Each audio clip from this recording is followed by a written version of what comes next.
He's so tall. He's so tall. It's so stupid. It's so stupid. It's not my fault. What do you mean it's not? Well, then whose fault is it? Is it my fault? I don't know. You say it like it's a bad thing. This is just the way I am. You're saying like it's my fault then, right? Because this height gap, this clear height gap. Look at me. I'm watching one of your. I'm on my tippy Watching one of toes. your other streams, I got the impression that you liked tall people. I don't know. What does that even mean? Oh my god. Remember, I'm the senpai here. You need to show me respect. Oh, yes. Yes, I'm wave 7. You're what? You're wave what? What? You want to do your introduction? Obviously, most of the people you probably even know, you know. Probably already know you, so it's probably stupid. No. I think it's a good thing to do. Yeah, hello, thank you so much for coming. Thank you for supporting the stream. I'm Kaelix Debonair of NIJISANJI EN's 11th wave by the beat cheesed to see you. Thank you for coming by. By the beat what? Cheese? Cheese. Cheese? Oh! We just started talking about cheese. Oh my gosh. Why are we talking about cheese? I love cheese. you know like when people are like, I'm cheesed, because it sounds like pleased. Do you know that? No. I don't. Cheesed? I am cheesed to be with you, I suppose. It's just like young'un talk. Like, I'm too old for this, man. I don't think if anything, it actually makes me sound a little old when I use it, I think. Yeah? I feel like that's kind of it's like a millennial thing. It's a millennial. Oh, but I like it anyway. That's one that I'll borrow from the millennials. See, I'm actually see, I'm a what was it? I'm a baby. No, what's it? A Gen Z. I'm a Gen Z. Yeah. You're a Zoomer. Yes, I'm super young. Yeah. Yeah, I'm a Gen A. Yeah. Oh, you're a Gen Alpha. I'm a Gen Alpha. Talking about alphas. We were talking about alphas. Yeah, we were. I didn't know that was. I feel like the word alpha keeps getting different iterations of meaning. Like back in the day, like alpha meant like just alpha. Like it didn't really have any. It was like just it was a like a math leader, term. right? Yeah, Just it's a like natural leader. yeah, confident guy. But and then after that, being an alpha meant you're basically not an omega, which I didn't really understand that either. I'm not gonna get into that. I refuse to get into that. I refuse to get into that. I remember when I first heard that, I'm like, well, yeah, what is a that's a yeah, like you know, omega. That's a pretty cool symbol. Yeah, I remember like Ver. I made it even worse when I was trying to talk about it for the first time because I couldn't remember which ones they were, and I was pulling out like sigma, thinking that was in the equation. Do you know what ligma is? No, I don't. What's ligma? It's fine. It's fine. Can you explain it to me? Can you elaborate? I don't understand. Can you explain? No, I actually apologize. I apologize. Obviously, I know what this is. I apologize. I couldn't do it. I couldn't go through it. I gave you the prime opportunity, knowing what it was, and you didn't take it. I couldn't take it. I felt so bad. I just wouldn't.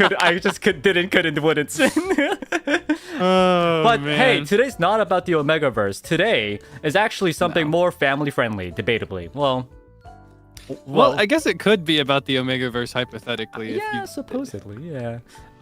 Today we're gonna be talking about relationship stuff, like love. The cooties. What is love? What is love? That's terrifying. Kaelix, what is love? What is love to you, Kaelix?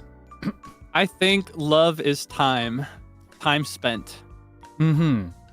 I think time is the most valuable thing that we have. It's very precious, and we've got a lot of it, but only so much of it. Wow.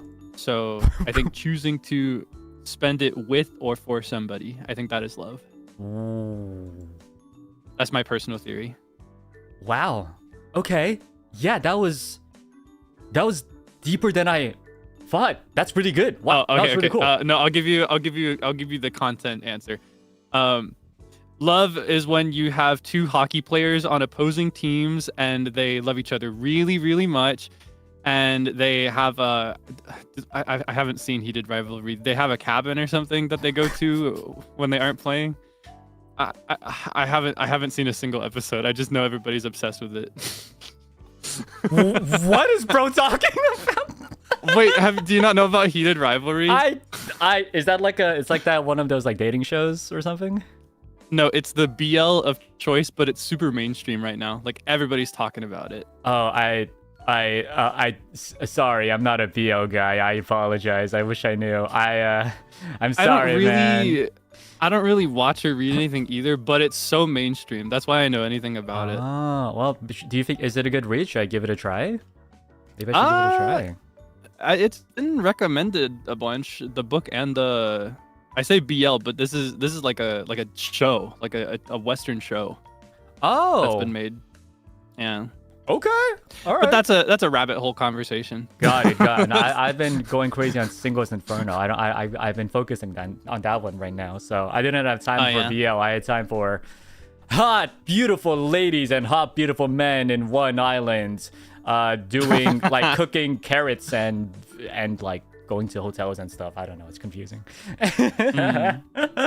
But I do love a good dating show. Yeah, no, see, they're really good. But dating or BL, all sorts of love. Love is love, but love could also be very tricky. It could also be very, very confusing, and that's why we are totally not certified to do this, but we'll still be doing it anyway. We'll be your love doctors today. So I got my PhD. You got your where'd you get your PhD, Kaelix? At Love Academy. Oh, was it loveacademy.com? Oh yeah. It was a really legitimate website super. where everything was written in Comic Sans. No, that's true. I saw a certificate. Yeah, and I definitely did not make it myself. So you guys really went crazy on this one. Obviously, a very hot topic, and obviously a very hot guest. This is my first ever guest for my radio streams, and the way it works. Hold on, pause, rewind, play. What'd you just say? What did I say? Never mind. Fast forward. All I said was facts. That's all I speak out of this mouth. Oh man. And I had a lot of submissions for the marshmallows. It was really difficult. It was really difficult reading for every single one of them and kind of like handpicking things that were, you know, like first of all, that were allowed to be talk on stream. Some of y'all went really crazy on these submissions. What did they say? Well, half of it was basically, hey, there's like this guy with white hair and pink sunglasses and blue eyes. I don't know if you know him, but I really like him, but I don't know if he likes me back. So there was like, you know, about 30 of those. I kind of filtered out a bunch of those. It's a good thing I have white hair, purple sunglasses, and turquoise eyes. That's right? true. Yeah, exactly. You are totally not what they're talking about. Yeah, I'm nothing like him. Yep. So I basically picked out a couple, and of course, Kaelix and I read through, and you know, we have a good sense of what's going on. Let's do it. You ready? I'm as ready as I'll ever be. All right, guys. to give legitimate, helpful advice. Well, Fingers crossed. It'll be super cool. All right, guys. Without further ado, first submission. Wait, actually, I wonder if I could do this. Would this look weird? This is a mic. I have a mic, but like it's not. I'll put it like slightly down. Yeah. We could share. I'll put it up here. You know, it's like those. Yeah, you know you got what I one of those mean? fancy, Yeah, like wide dynamic mics. Yeah, look at that. It's pretty cool. Look at that. I am fancy. improvising. Hell yeah. All right, guys. First submission is All right, here we go. The mic is in the way. All right, goodbye, mic. I liked your idea. Thank you. Cool. I tried. They don't need to see it. It's still fine. here. It's fine. It's right there. It's just out of the view of the camera. It's in our hearts. The mic is in our hearts. So I'm gonna go ahead and read the first one. But you know, you could take turns and something like that. We could do a super time because I'm sure people will want to hear your voice reading through the submissions as well. Of course. Alrighty here. First submission.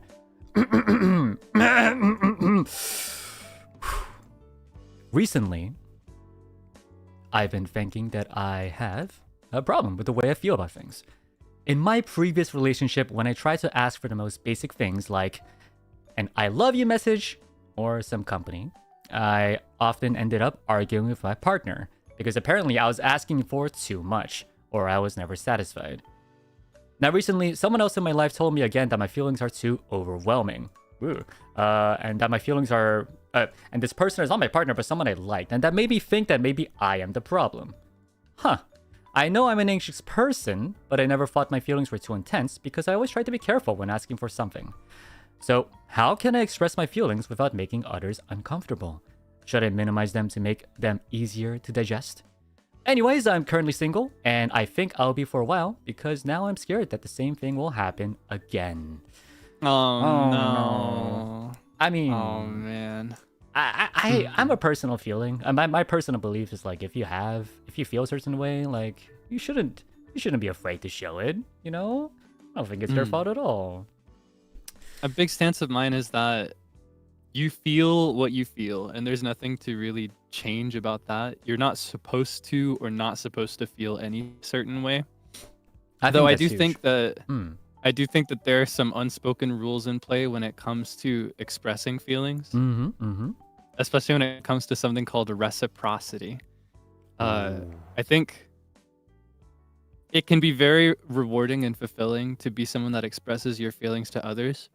But if you are somebody, and it's really hard to say because, you know, I'm not seeing this person's life. I don't see everything that's going on. But as an example, if you are somebody that is always expressing your feelings, but you're not taking the time to listen to anybody else's, that is something that can be a little bit tiresome for others. That's one thing that I'm thinking of. I'm trying to think of what could be going wrong here. No, I mean, it's a good point. And I feel like reciprocity also means that some people just aren't meant for you, if that makes sense.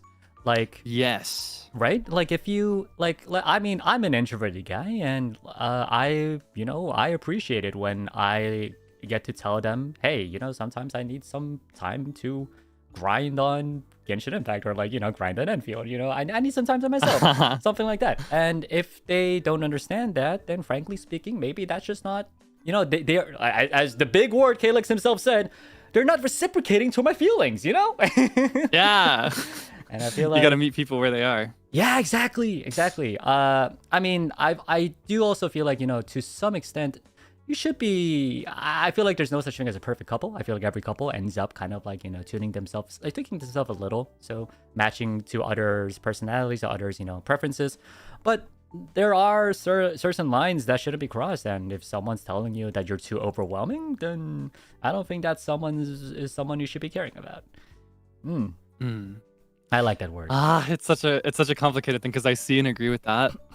But I've also been in the position, not this exact position, but I've been in adjacent positions of being the person that feels overwhelmed with other people's feelings. Yeah, no, for sure. And one thing I will say is that it is very valuable to have friends and loved ones that you can go to for emotional support. Oh, yeah. But these people are not therapists. Ooh, that's so true. He's spitting facts. So I think there's a balance of both ideas, right? You should be with people that understand your needs and like you as you are and accept you as you are. But there are also lines, you know, and anybody could push it too far. Ooh, that's so true. I really like that line, what you just said. They're not therapists, because I feel like there's a lot of couples that I've seen kind of break up or had fights where like the one person's kind of like, why don't they listen to me? Why don't they understand me? Why aren't they, like empathizing with my, like that's because you're doomed. You're basically like trauma dumping them, and that's not what partners are for. Of course they're here it's really to, not. right? They're not. Like of course they're here to listen to you. Of course they'll be there for you, but that doesn't mean they have the capacity to take everything you throw at them, and that's something that's just how it is sometimes. So that's super true. I think. See, Kaelix is super wise. See, I've clearly got his PhD from the right No. Clearly. People do love to go to me for this kind of thing for some reason. I've always called myself the court eunuch of romance. See, I don't know what that means. I'm sorry. So in ancient histories, eunuchs. Do you know the word eunuch? I know what a unicorn is. Oh no, so eunuch. How much detail should I go into? A eunuch is a man who's been castrated, and historically they were trusted advisors to like empires and stuff because they could not have their own families. So I was gonna say that like even though I don't have really any meaningful romantic experience, people love to go to me for advice anyway for some reason. So I feel like a court eunuch. Okay, all right. Sorry, I was just checking. Not checking. What? Sorry. What? Oh, I'm lagging. My bad. I'm lagging. Well, I'm lagging. I hit you with the realization too heavy. But yeah, all that to say though, to kind of wrap up my thoughts on it, I think I will say that I do not think that having a negative criticism from two different people necessarily means anything significant. This could be a coincidence, especially if other people in your life are understanding and are not voicing these issues. But it could be a sign that you may be overstepping boundaries unknowingly. But I think if you mean well and you just stay mindful, you will be fine. Wise words from the court eunuch. All right, thank you so much for the submission. All right, here's the next one. Kaelix, you wanna take a stab at reading this? I'll make it bigger for you too. Yes. Oh, thank you. He knows I need my glasses to see. All right. Okay. Go ahead. Hello. Please pardon my English. So, I want to ask you. I'm dating this man. I love him, and I feel like we have a great relationship. And I've been dreaming of having a future with him, growing together with him, etc. But because of my health problems, I have decided to be child-free. It's just that I have been in a lot of pain physically because of my health, and I cannot carry a baby because it will hurt my body even more. I don't want to adopt because I can't even lift a baby because it will hurt my body. I've heard that he wants to be a dad someday, and I think we can still be a parent in a sense by donating to an orphanage, or when we create a project of some kind together, we could still call it our baby. My question is, how can I ask him if he is willing to be the one who gets a vasectomy, not me who has to be in contraception pregnancy, so like contraceptive care. Right. It's just that I cannot bear another pain in my body. What do you think about men who are willing to get vasectomies? Thank you so much. Bless you both. And all heart emoji, Oh, hug wow. emoji. Oh my gosh. That's a heavy one, especially considering how we That's a just talked about difficult core Unix. But it's That is pretty crazy timing. Obviously, okay, just a lighthearted joke, just to to tense up the. It's a heavy topic. It is. Yeah, this is a very difficult one. There's no easy answer, I feel. Absolutely. My personal opinion is, I feel like having a kid. I feel like nowadays in our current kind of like 2026, a lot of people are like, I mean, it's more about love. Having kids is not as popular, mainly because of financial reasons and whatever not. Or, some other people just have different reasons of not having a kid. But because that's the case doesn't mean that for other people, like not having a kid is like for a lot of people, having a kid is super important, is what I'm trying to say. I feel like some people do think that having a kid is kind of the reason why they want to. One of the main reasons why they want to marry. One of the main reasons why they're living. Yada yada. It's a huge goal for them, and I feel like even though I'm pretty sure that Anon's kind of partner is very supportive, I'm sure, and I'm sure they love Anon as well. This is something they definitely need to discuss. Yeah, this definitely need to discuss. It's not something. I mean, so when Anon asks, "What do you both think about men who is willing to get vasectomies?" I don't think that's the right question you should be asking. I think you should be asking, "What do you think your partner feels about a vasectomy?" Right? What do you think your partner feels about not having, I guess, quote unquote, a biological kid? There are other options. I'm not going to go in too much detail without you necessarily carrying the kid. I don't know. It's very controversial. I don't really want to get into it. But there are options. And you also mentioned it. Anon also mentioned it, talking about orphanages and things like that. Have that discussion. 100%, right? Yeah. I think in addition to love being time, I also think that love is responsibility. And responsibility sometimes demands sacrifice. I think there are some things that you should compromise on in love and in romance. There are things you can find a middle ground on, but it depends on where your values lie. So I think the first priority should be finding out just how important being a parent is to this person. Ooh, that's so true. I think, like you said, for some people, this is a very important thing, but for other people, it's not specifically having a child that matters, but more the experience. Some people would be just as satisfied having a pet together. Other people would be happy with an adopted child, even one that is adopted at an older age. You don't have to adopt as a baby and have that kind of care given. And then other people, they would only be happy if it was their like direct lineage. Yeah. So yeah, I think it would be very important to figure out where those values lie and if there's any room for compromise from either person. I do not think you should push yourself to have a child ever if you are not personally one of the people that's interested in it. I think in general, it's usually going to be better to compromise on not having a baby than it is to compromise on having one, because it's a very big, expensive, and lifelong investment type choice to make. Right. Yeah, I agree completely that the main priority, more than asking about a vasectomy, is asking about values. I think so. You should be operating on more than just a hunch that somebody wants to be a parent.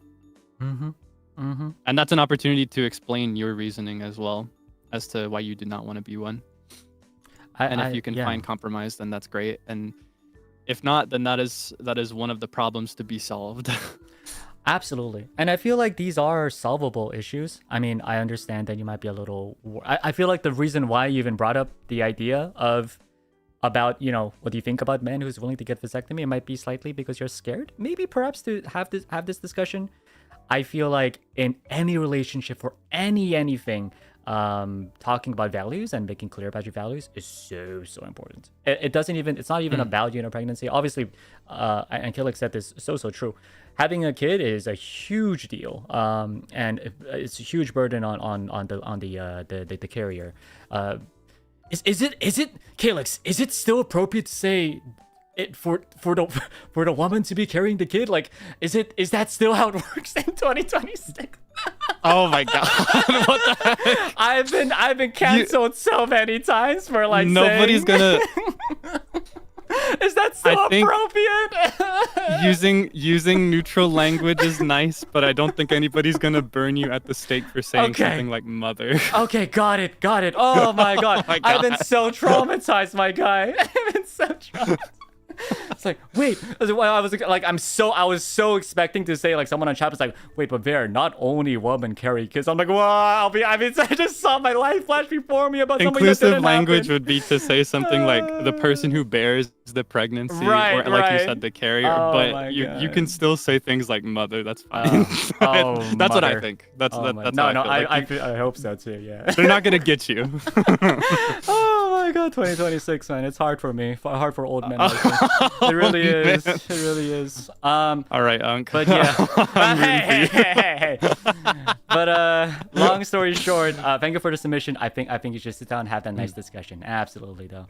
Yeah, and I will say I don't think there's any reason for stigma against vasectomies if it does go that direction. Oh, yeah, if that's no, the I don't motive think for the so question. either. Yeah, I What think I'm- men who get vasectomies are awesome. One of my favorite YouTubers. Yeah, like even now, Kaelix, I'm like, wait, hopefully they haven't been canceled since I've been talking about this. But hey, one of my favorite YouTubers is Red and Link from Mythical Good Morning, and they actually got vasectomies together because they didn't really want to, they didn't want more kids, and I thought those were so cool. Like they're best friends. They went to a hospital together. They got vasectomies together. I just thought that was super super cool. So yeah, I don't think there's any stigma. Very against that. reasonable decision if Absolutely. that is where the values are. But again, number one priority, values. You got to find out where you guys are. Yes. All right. I'm gonna look at this, man. I mean, Kaelix, you're so well spoken. This guy. Oh my god. Oh no, you're so well spoken and you're so wise. Oh. I mean, yeah. I mean, obviously, but but you in this game. All right. All right. Next one is. I have terrible shopping problems when it comes to my crushes. Let me explain. They're gonna explain. Okay, perfect. I usually save up my money, but the moment I see my crush being really sad, I just want to give the world to them. Even if I've never spoken to them, wait, what? Even if I've never spoken to them, I just want to see them smiling again, so I always buy stuff that I know they like their favorite food, favorite anime merch, new perfume. Sorry, I'm Yeah, no, I'm hung up on I'm hung up on a small detail there too. I think we may be on the same one. Okay, so Please continue. Yes. Oh yeah. Even a paper flower of their favorite flower, etc., etc. And I don't like just giving one thing, so I give like a box of a lot of stuff they like, so they could tell that someone cares for them, even if they've never talked to them. I also put a note there saying, I'm sorry. Focus. I'd Oh my also God. put a note there saying something to make them smile, hopefully, but I don't put my name there, kind of. I either put a Caesar cipher of name or a Morse code of it. If they really wanted to know who it was, I think the person who I'd crush on before never checked, so I'm still safe, but they still don't know till this day. But that's a problem. I need to save money, but I really feel bad for them though. What do I do? Close Honey, your wallet. you've got more than a shopping problem. I'm sorry. What is this person on? I'm sorry. We got more than a shopaholic issue right now. I also definitely happened. Hashtag that happened. Oh But my god. this is crazy. What? I really, at first I thought it was gonna be cute. I was like, I have shopping problems. I like gifting, stuff to like people I like. I'm like, okay, that's Yeah, cute. right. That's I cute. related to it for a second. Yeah. And then they're like, even if I've never spoken to them. Right. That's exactly the part that broke it for me. How do you have a crush on somebody you've never spoken to? I mean, okay, like sure, like maybe you like their looks, or maybe you're sitting in a meeting, they were talking funny things. Okay, sure, maybe you have a slight crush on them, but I would definitely not be gifting them boxes of like a bunch of stuff and putting Morse code names in it, hoping that would look. That is scary. Sorry, I'm bumping yeah, my right. head It's into you, but giving I'm going crazy. stalker. Okay, I didn't want to say that. But a little bit. It is a little. I feel like I would file a police report if I were on the receiving end of this. It is a little. I'm gonna be honest, Anon. I'm sure you meant well. It's a little scary. It's a little creepy. I'm not gonna why. I'm so sorry. I need to be nicer. I need to be less straightforward with this. No, but it is. I think it is a good thing that you have such a giving heart. There we go. But I think you should keep it a little bit more to yourself. I think I think giving gifts is a good thing. For a lot of people, gift giving is kind of, their love language. And I personally, when I'm in love with someone, I want to give them the world too. I super absolutely. It's just, I think, in the other person's perspective, they would probably be more happy and more comfortable, but more happy to receive a gift from someone they've not only have talked to, but also maybe get to know each other more. At least friends, maybe a little more than that.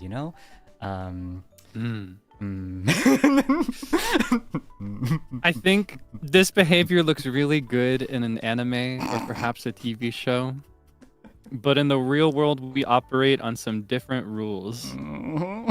And this behavior is something that will scare most people away if they can determine that it's you. I think so too. Which I guess in a weird sense, good thing you put it in code and not your real name, because I don't know if you'd still be around. But Caesar ciphers and Morse code are so easy. Well, yeah, I guess. Yeah, they are. Like if they easy. wanted to figure out who it was, it'd be super easy. It would be pretty easy.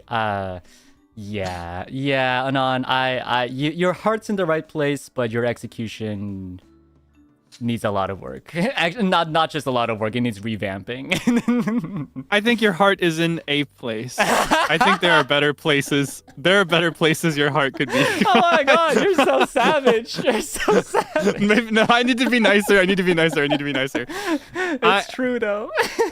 I think it's good that you have a giving heart. I can relate because I am very stingy with my money, but I love to spend it on my friends. I love to give gifts to people. So I get that. Yeah. But I'm giving gifts to people that know my name and that speak to me. Yeah. Oh, absolutely. And it's a way to enhance our previous interactions. Absolutely. Abso-freaking-looky. Which we have. Yeah, no, I mean, someone in chat was like, the question is, how do you give it to them? Give it to them after you guys have something going on. That's so much better. You don't usually give gifts to just someone you'd never talk to. That's not usually how it works. That's not how this world works. Yeah, you got to engineer a conversation first. You'll figure it out, I'm sure. Baby steps. Just stay safe out there, okay? I believe in you. I believe in you too, man. I believe in you, Anon. You got this. I could believe in better things, but I'm gonna choose to believe anyway. Oh my god, Kayla, you could be kind of mean, but I honestly, I think Anon I don't mean it to be mean. I think honesty is important, and I think there are some things that people just really need to hear. That's true. And I don't mind to be the one to say it. Maybe that's why people come to me for this stuff. That's true. Hey, I mean, it takes balls, or in a sense, no balls, to say things like you are. So I'm never getting over that. It was the craziest thing I've heard. Is it that crazy? It's like a piece of history. I guess it's it a piece is. of history. No. I know what it is.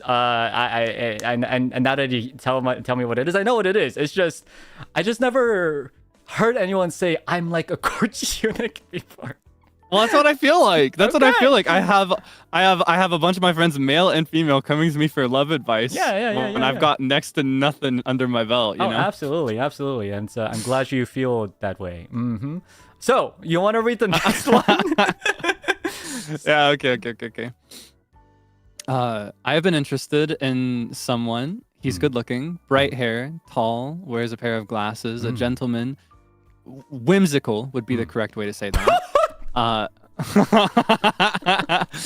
And has sunshine energy like a Samoyed. I know I can't be with him. How can I? He doesn't even know me. So I just admire him silently. Recently, I got my eyes on somebody that looked just like him, acts like him, but he's never said anything. Well, he is made of cardboard after all. Should I tell him I love him? Or is it not appropriate because I love him, because he looks like someone I like? Wow. Oh, man. So I will say, when you are going for somebody because they remind you of somebody else, I feel like that's kind of a toxic dynamic to have, and it's unfair to the second person in this equation, right? It's unfair to the newer person. You're just replacing somebody else with them. Right. No, you're right. But they're giving it their all. So I feel like you guys should not be together. You should find somebody else that you like as who they are, rather than because they remind you of somebody else. That's true. That is true. That is yeah, like a good-looking red hair guy who doesn't wear glasses, but who is also a gentleman, who is whimsical, and has, frankly, depressing energy, like a pug maybe. Actually, pugs are cute. I mean, I feel bad for pugs for saying that. What the heck? Or anybody who's not made of cardboard would be nice. Cardboard cutouts cannot reciprocate. Wait, so you're saying that my red eyes black dragon cannot reciprocate my love for it?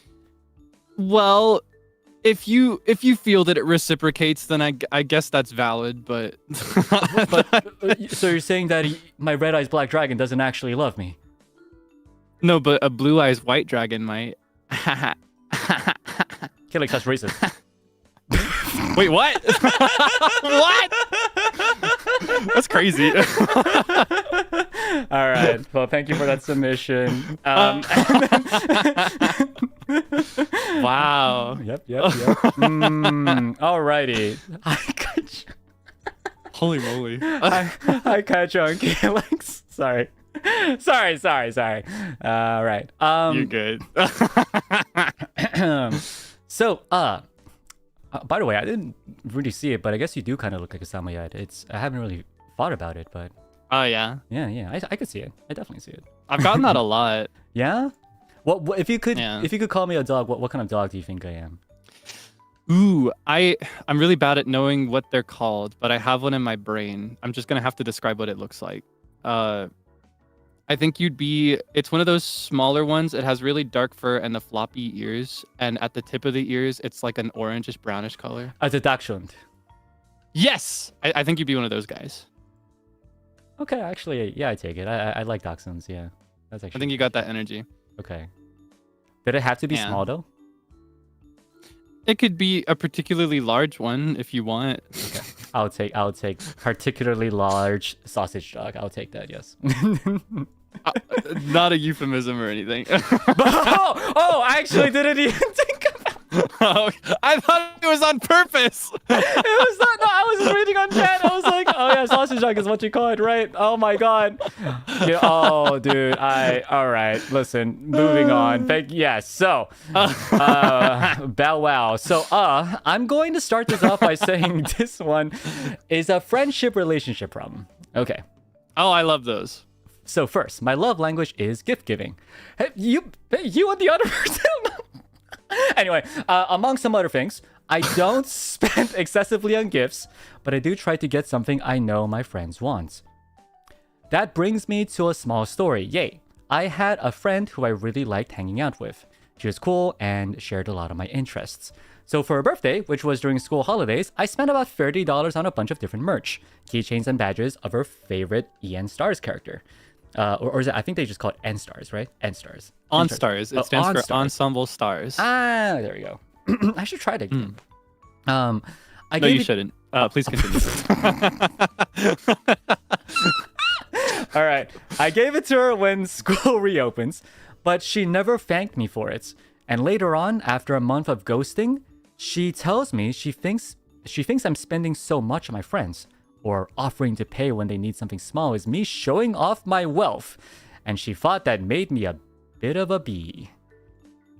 So I have a small question. Man. Was I really doing something wrong? And how can I be better? What? Huh. What? But wait, but like... I don't... But like... So, see, I'm a little confused. I'm going to be honest. This was introduced as a friend relationship problem, but I didn't hear anything about a friend in this equation. I'm assuming... Oh, no, that was a joke. I don't think this other person is being very friendly. Got it. Yeah, I see what you mean. Yeah. That's I feel like this is kind of, I don't know, at least with the way that it's described. You know, perspective is everything, and when you're reading it from this person's perspective, there's going to be some bias whether they mean it or not. But the way I'm seeing it, the other person is the problem here.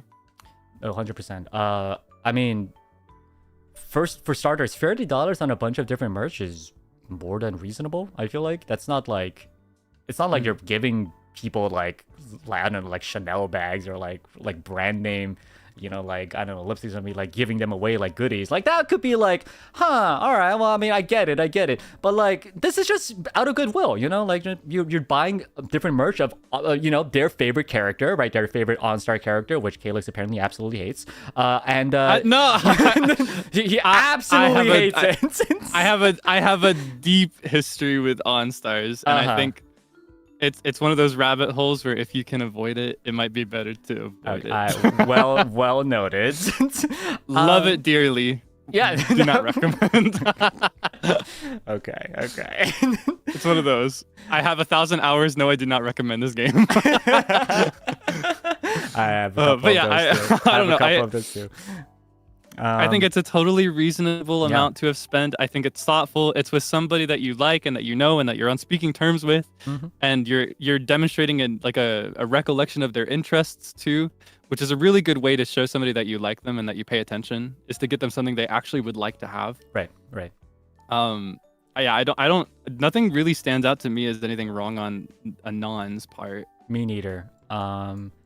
Even if they were paying something like what should we call it? Like for food, I think that's what they said or something.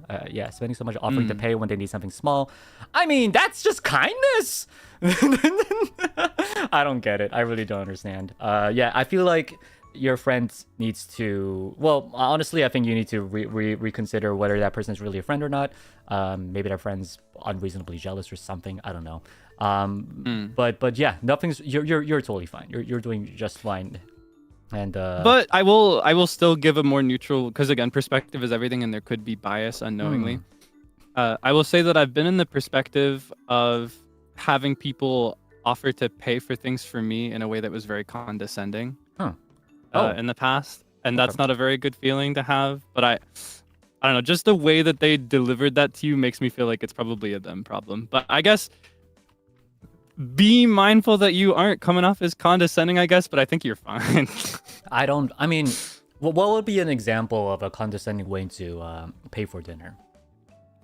For example, to assume that somebody else cannot pay for it, and to really talk about it in a way that just really platforms the fact that they are not the one paying for it.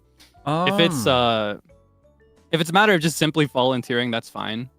But I think if it's like, oh, you can't get this, can you? That kind of thing can be, like, even in casual conversation, it can be hurtful over a longer period. If little comments like that have piled up. I'm trying to think of what would lead somebody to call you a mean word like that over a gift. Just really mean people would say mean things. It's just really... Yeah, I still...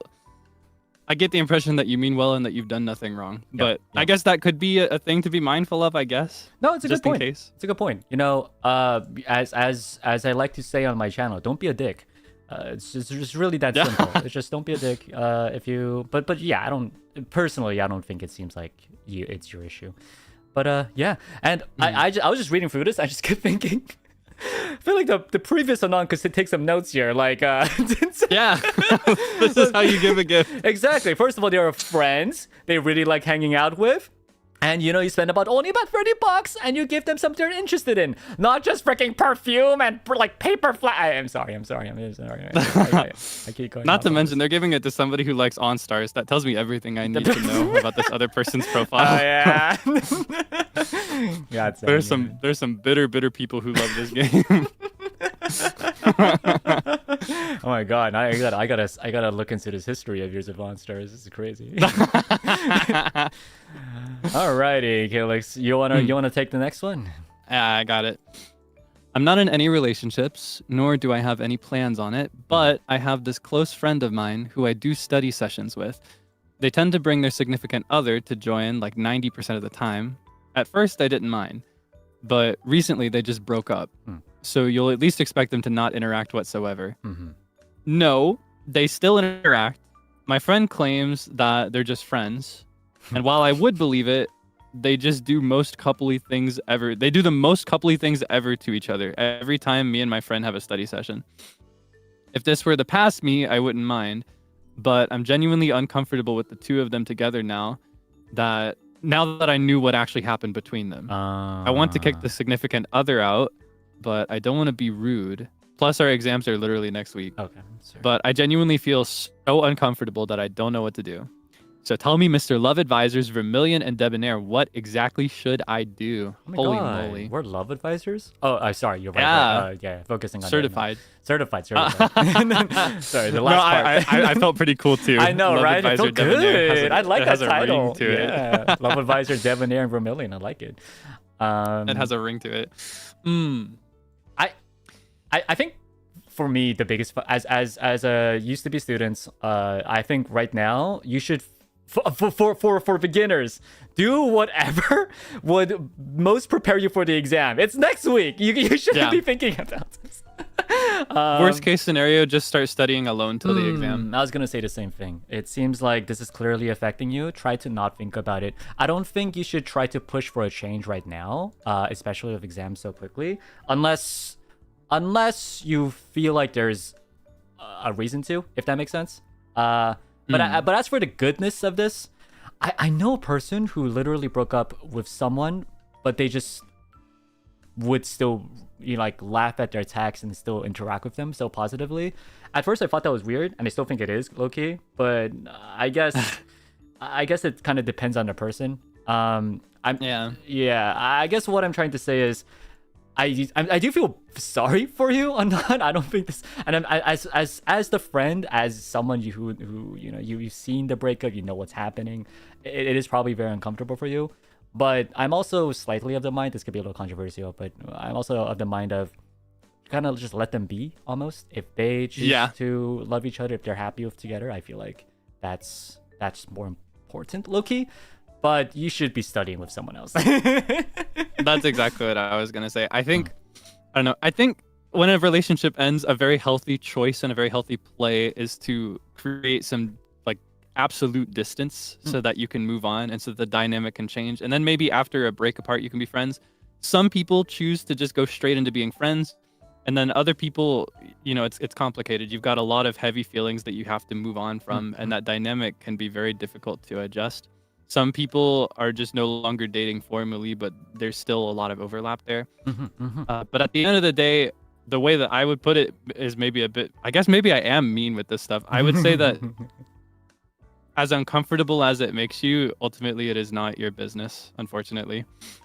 So I think the best thing you can do is remove yourself rather than think about any intervention or anything. And I do think it is reasonable to ask to just study with one person if the partner is not there to study. That's true. But otherwise this is their relationship and it's their thing to deal with. That is true. So if it's going to cause problems and it cannot be resolved with studying with this person, it's best to study by yourself or study with others. And for once, I don't think that was mean at all. I think that was actually very true. I think that was very true. I will say though, like if they are your friends, I feel like they would, and maybe not should, but maybe should. I don't know. They should respect, your opinions as well. I feel like if I were with a couple as well, and they were like doing lovey-dovey stuff with each other in the library when I'm trying to study for an exam next week, I would probably be pissed too, and I would probably say something as well, regardless of my. I'd build a weapon. With them too.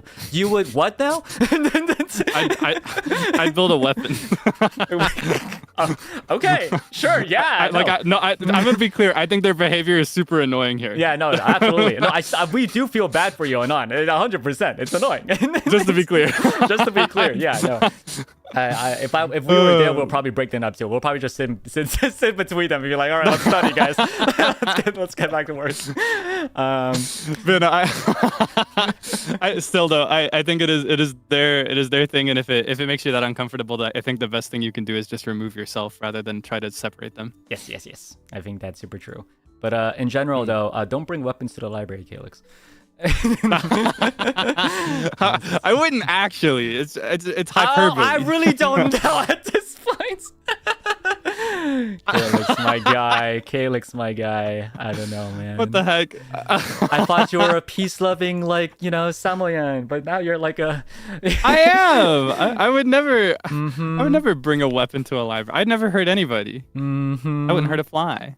Mm-hmm. I'd only hurt a cockroach.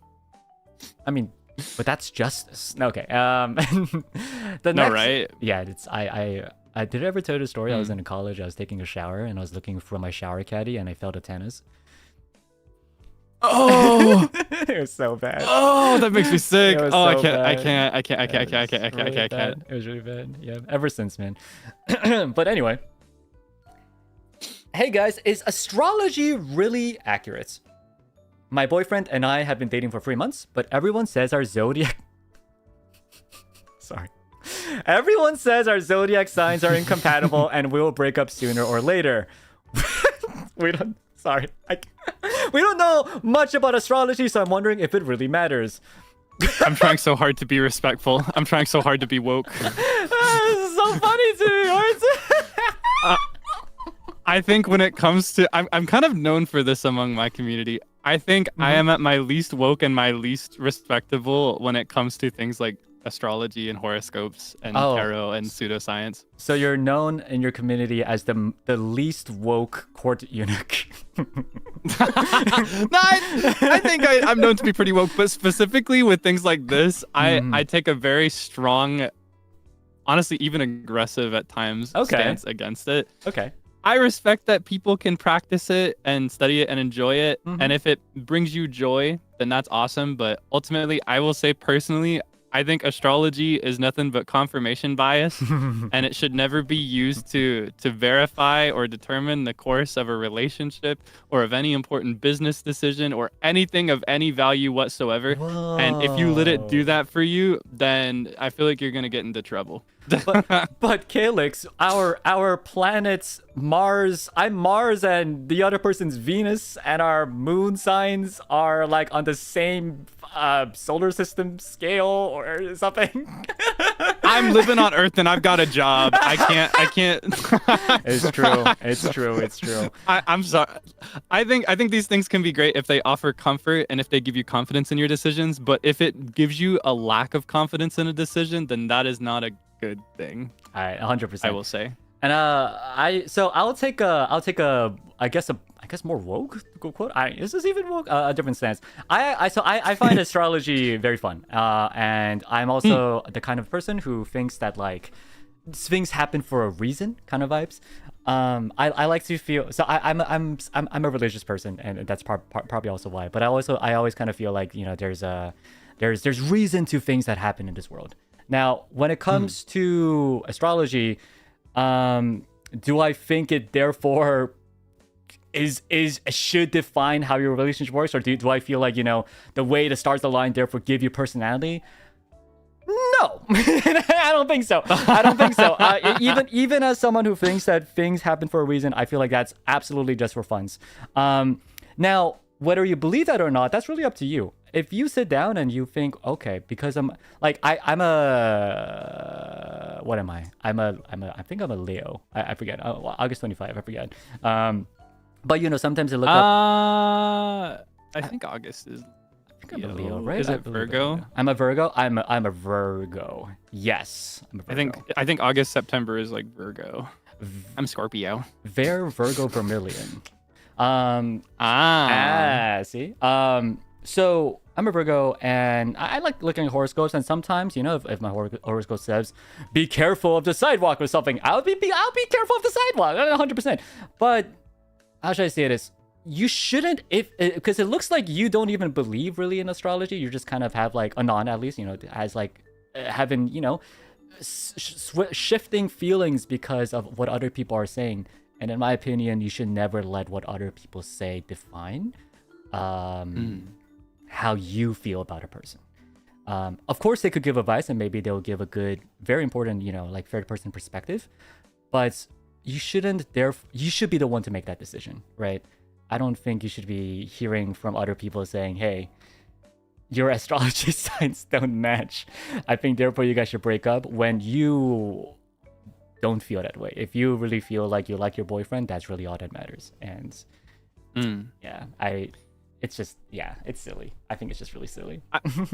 I think that making a relationship and making attraction to somebody work as a two-way street, it's already such a complicated web of, I want this, but she wants this. I want this, but she wants that. How do we make these things overlap? So if you find somebody where these things work with, I feel like it is a fool's idea to add a bunch of other qualities that they have to meet in order to be a good match. You know what I mean? And I also, like you said, I feel like if you aren't even the one that's really strongly believing in this stuff, you got nothing to worry about. And if in the end it doesn't work out and you do break up, I want you to know that I personally very strongly believe that the stars had nothing to do with it. So don't let it become an I told you so moment either. That's true. That is super true. I say just focus on your relationship, focus on the affairs here. 100%. And don't worry too much about what they're saying. Absolutely. No, I amen to that. Seriously, that's crazy. I just don't. I really also. I mean, I just don't know about what your. What's wrong with your friends is kind of really what I'm thinking about right now. Like, I wouldn't go up to a it's just person. Confirmation bias. I wouldn't go up to a person. I have a bit of a. Oh yeah.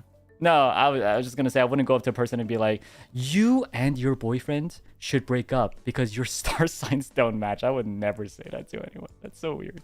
I have a toxic trait where whenever somebody asks for my zodiac, I give 2 or 3 fake answers before I give them the real answer. And then every single fake answer, they're like, oh, I knew it. And then I'll be like, actually, I lied. It's actually this. And they'll be like, of course you would. That's such blank behavior. And it's like every single one is the correct answer. Are you not a Scorpio then? Ones. I am a Scorpio, but normally if somebody asks, Kaelix, what's your zodiac? I'd be like, oh, I'm a Cancer. And they'd say, oh, you're so emotional and empathetic. I knew you were a Cancer. That was my first guess. And then I'll say, no, I'm actually a Gemini. I was just kidding. And they'd be like, oh, of course you would lie about that. That's such Gemini behavior. And I'll go down the line for a few. That's super true. Getting the 12th one right. That's actually really funny. That's actually really funny. I'm actually what I'm a Pisces. No, what's it? Pisces? Are you Pisces? Anyway, you want to go? Okay. Pisces? Pieces? Pisces? Is it fish Pisces? one? Is the fish one? Oh, it's Pisces. Okay. I knew that. Yeah, that's so right. I knew it all along. Yeah, that's right. I'm two fish. All right, go ahead. Okay. Thank you for this stream. I'm a girl who would like to share some sad blind date stories. My friend couldn't stand the fact that I'm still single, so she convinced me to meet somebody she knows. Okay. Sure. Go ahead. The first time she introduced me to one of her friends, we talked at a cafe.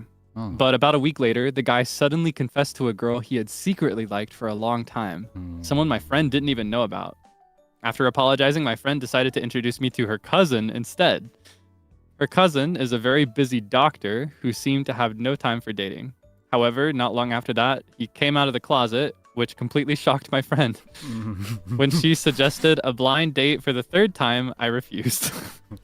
After all these experiences, I just could not bring myself to try again. So I want to ask, should I give blind dating another chance? Is this a me problem? Is it my friend's problem? Am I still able to find love someday, or am I only destined to help other people find theirs? Oh no, Anon lost their 50-50s twice. Oh my god. Oh, dude. But there's pity, right? There's pity. Right? Yeah, there's pity. Next one's pity. I have pity right now for this. Yeah. Next one's pity. It's okay. I'm feeling so much pity. I know. No, it's really unfortunate. It really is. It's just... man. I mean, yeah, that's who would think that the first one you meet ends up going with another girl, and the next one you meet that turns out to not like, to come out the closet. That's crazy. But what's the word? Well, there's a specific bias on this too. It was I guess this is also confirmation bias. I forget. But basically, just because 2 heads, just because you flip 2 coins and both are heads doesn't mean the next coin's gonna be heads again, right? It's every interaction is different, every meeting is different, and if I may say so myself, every meeting is in itself beautiful, and I feel like you should definitely get to meet more people. And something I really like about love is that it's two people opening up their hearts to each other, and I think that's super beautiful. And I don't think that you should give up on something that beautiful just because of two just unlucky experiences. So Yeah, Go for I it. think we got some sampling bias going on here. there we go. That's what it Yep. is. We have limited data that we are using to infer a larger pattern. It's not significant enough. Yeah. Yeah, these are outliers and should not be concluded in your statistical analyses. Right. It's the alpha is what, less than 0.05 or something. Yeah. Oh my gosh, I'm flashing back. Don't remind me. No, Holy 100%, moly. 100%. But yeah, no, I think I do think it's sweet of your friend to try and set you up with people. Blind dates do not work for everybody, so it's totally reasonable if you did not want to go on a third blind date after 2 failed attempts. It's totally cool, but I will say that I don't think you should give up on the idea of finding love at all. I think 2 botched blind dates do not mean anything about you as a person, or even about your friend. I think it's total coincidence, and it is tragically, and I need you to know that I feel for you, but it is kind of funny. It is kind of funny that this has happened. Okay, And someday I wasn't gonna say you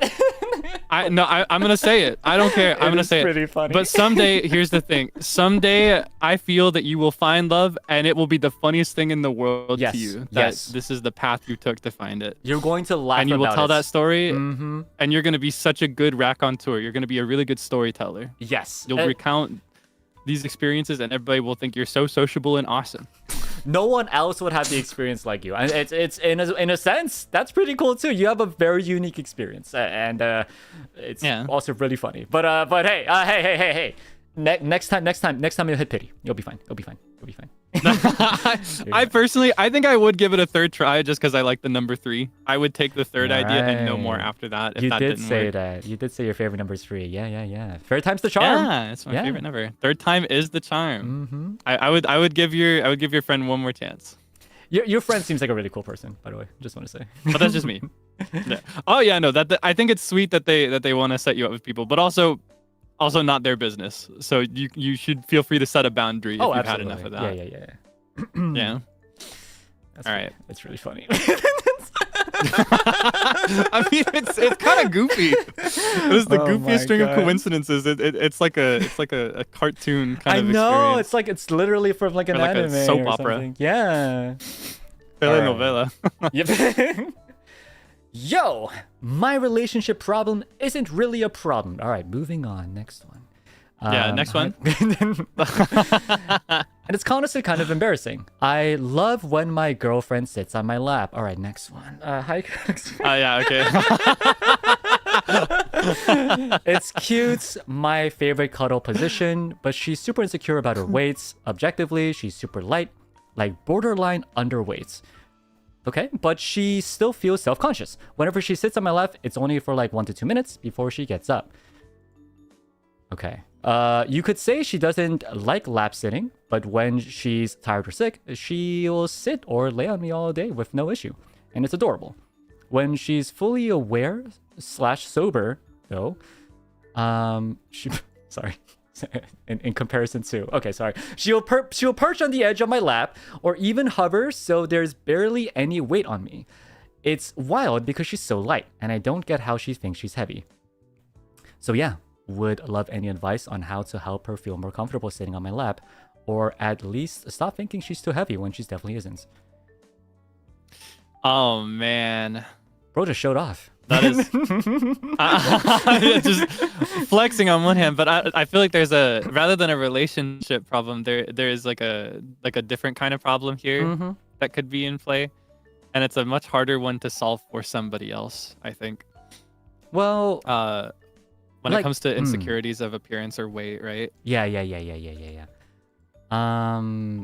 Well, I was gonna suggest maybe your sitting position could be like those crisscross sitting positions. Like, so it's like a seat, you know? It's very nice and comfortable, right? Like, but yeah, the insecurities that's important too. That's important. I feel like there may be something deeper here if this is you're something right. See, this is why specifically that she's comfortable with when she's not as aware, when That's she's right, sick, that's or right, if she's you're drunk right. or something like that. Right. That's why but I he's think, that's why he's the court eunuch. Yep. Sorry guys. My God. But again, I don't think this is so much a relationship problem as more as like a personal problem. That would be your girlfriend's dilemma to solve. But I think there are things you can do in general. I would just be very mindful of your speech. If she is insecure about something like her appearance or her weight, small comments can be very, very large to somebody who has an insecurity. So, for example, I would never comment on how much she's eating. If you feel she's eating more than usual, the smallest comment on something like that can be dangerous. I would not comment on whether she gains any weight or like anything like that. I would avoid anything like that. Just be consistent in kindness, and I think that is everything that you can do. Personally, like calling me short. Anything else comes that's to her. no good too. I never called you short. I'm just tall. Well, I didn't say you called me short. I didn't say anything about that, Kaelix. Why are you suddenly so defensive? I was sensing. I felt like daggers going straight into me when you said that. So no weapons in the library. Remember? But 100% echoing what he said. I feel like it's insecurities are really hard to deal with, 100%, and it's I think the best thing you could do is just be there for her, be positive about it, just be supportive. I would dare even say don't even be like, but you're skinny. I don't think that will fix it. No. I think you should just you should honestly just be there for her. Just don't point it out. It's if it's insecurities, potentially she doesn't really want to talk about it, or at the very least, if she does, but when she does bring it up, listen and be there for her, be comforting to her. You seem like a great person.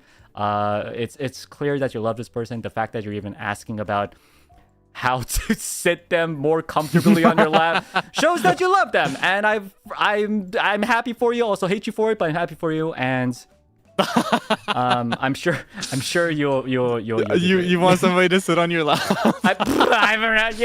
Maybe, I don't know. I'm just saying, it'd be kind of cute. I don't know. I think I'm kind of drawn to the. Have you ever seen ReZero? A little bit, yeah. Oh, yeah. You mean like the lap pillow? I daydream sometimes of like the pillow. Yeah, no, I daydream and to have someone be like 大変だったな, like it was difficult, wasn't it? Oh, dude, you gave it your best effort, didn't you? I want to one day just wake up and be like, I'm on like a lap, and just look up and there's like a lady and be like, touching my hair. Yeah. She's like, you gave it your best effort, didn't you? You worked really hard, right? I really want that. I don't know why I'm going. That is the lap fantasy, in my opinion. It is. It really is my dream. It is my fantasy. Oh my God! One day. I believe in you. Somehow I'm more pissed from reading that than I am. I don't know why. Anyway. All right, Okay. Kaelix, go. Hi, Kaelix, Bear. Hope these days are being kind to you guys. I've been in a 4-year relationship with this person. He's a good guy, the best I've ever met. Wow. I just want to flex. The end. All right. LOL. Have a good day, guys. Okay. Yeah. Okay. Next. Just kidding. But lately, he told me that he's planning to get married at a certain age. I kept thinking about it, but no matter how many times I think, I can't be materially and mentally prepared by that age. If I have a child in the future, I really want to give them the best that I can. I don't want them to live a life like mine. I don't want to gamble it. I've talked about it with him. He isn't planning to delay it. He has a reason. I also don't want to hold him back from his plan just because of my needs, because of me. He told me to wait, but he told me to wait if maybe I could be ready by that time. I feel happy, but also guilty. Keeping him by my side is such a selfish thing of me. It only delays and doubles the hurt for both of us in the future. I want to end this, but I can't bring myself to. Anyway, have a good day. What the hell? You were showing off that you have a perfect guy, and now you say you want to end this? I'm hurting. That's so sad. That's really sad. But having said, I do know a lot of scenarios where because of the prospect of marriage or like planning out marriage, people end up breaking up. It's more common than you think. Yes. It kind of goes back to what you were saying, Kaelix, about values. Marriage is a value too, and timing of marriage is also super important too. I guess one thing I do want to note though is like even if you get married doesn't mean you have to have a kid, right? Like That's what I was thinking. right. It's not necessary. Yeah, it's not. I'm just wondering if there was something else going on here as well that wasn't kind of expressed. But like, yeah, get married and honestly, I heard it doesn't really change if you're not getting a kid. It's just marriage. Maybe you actually get some tax benefits if anything. Yeah, that's what I was thinking. If it's literally just about the marriage itself, then I think it's honestly beneficial if you're in a relationship anyway. Mm-hmm. But I will say, if it comes down to an expectation of being a parent in the end, and if this person cannot compromise on it and wants to wait, but you have confidence that you are not going to be on board by then, I do personally think it is a mature and responsible decision to terminate things sooner rather than later. Yep. If you have confidence that it's not going to go well, it gives you both. I think it's good for both of you because it means that the pain is a bit less than it would be after longer. It means that you are free to find somebody who doesn't have the same value. You can find somebody that's more on the same page as you. Right. And likewise, it seems like this person you're with has a very specific and strict deadline that they're looking to meet. So by terminating things sooner, if you're confident that you cannot match them there, this means that they still have a chance to meet that deadline with somebody else as well. Yeah. No, that's exactly. There's really nothing else to say. Yeah, it's that's the most mature thing to do. I think so too. Yeah, it's a shame. It is a shame. I'm not gonna lie. It seems like you like him. Seems like he likes you. Yeah. But that's just how it is sometimes. And 4 years. I know, and it's a long while, and I'm a little sad. But I've all I can say right now is hopefully I wish the best for both of you, and we wish, for that matter, the best for both of you, and we really do. Well, so sad. Kaelix, one of my pet peeves. Yeah, one of my pet peeves is like relationships that kind of break up for external reasons. I hate those. Like when people still love each other. I know. Like, oh man, I was consoling a friend in a situation like that very recently. Things where it's like everybody is on the same page about most things. They get along really well. Right. Super. They're made for each other in every way except one really important way. Right. I guess.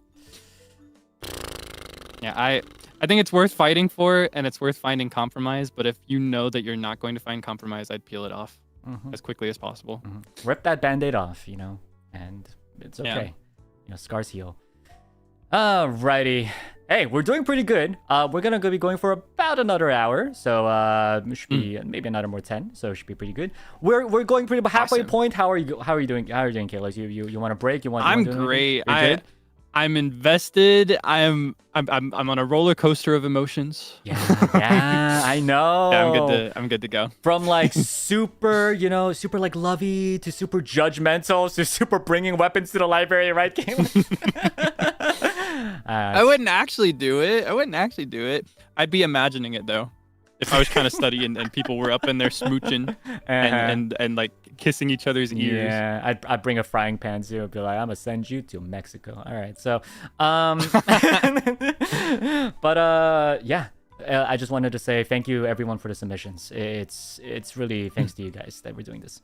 Alrighty. Thank you so much. It's been over a year since I ended things with my ex. We were schoolmates when we dated and broke up, during which he resorted to a few underhanded tactics to persuade me to get back together with him. From following me around to talking to friends behind my back so that they would take his side, and even asking friends to persuade me in his stead. After threatening a police report, he eventually agreed to leave me alone.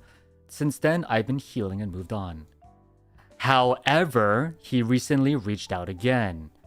I've tried ignoring him, but he bothers my friends to talk to me instead, and when I block him, he uses outs accounts to send messages that start off vaguely insulting with him, that start off by vaguely insulting with him lashing out, and later on sweet talking into sweet talking into him wanting to reconnect as friends. I genuinely want to be able to end things on a good note, if possible, and give him a chance to have proper closure to move on. But he has been known to be petty and incredibly hot and cold. What do you think is the best approach? I think we should build weapons. Bring all the weapons into the library. Bring it all. No, unironically, I would reiterate the potential for a police report, or straight up, because you've already threatened one, I would go ahead and file it. I'm not even joking. This is really dangerous and really not okay. I think the whole closure thing, I would. So a part of me wants to say I feel like every couple deserves closure in one way or another. I really hate breakups that just happen over like a text and they don't talk ever again. It's not. It's also another peeve of mine. But I think safety first for sure, because this person seems a little unhinged, and I'm a little scared of what might happen if you do try to reach out again. Yeah, actually, yeah. You know what? Weapons. It's weapons. I don't know. No violence. Please be careful. But yeah, I would either reiterate that threat to contact the police, or I would just go ahead and do it. This is dangerous and scary behavior, and there's no potential for it to go well. I feel. I would not give this guy a chance. Yeah.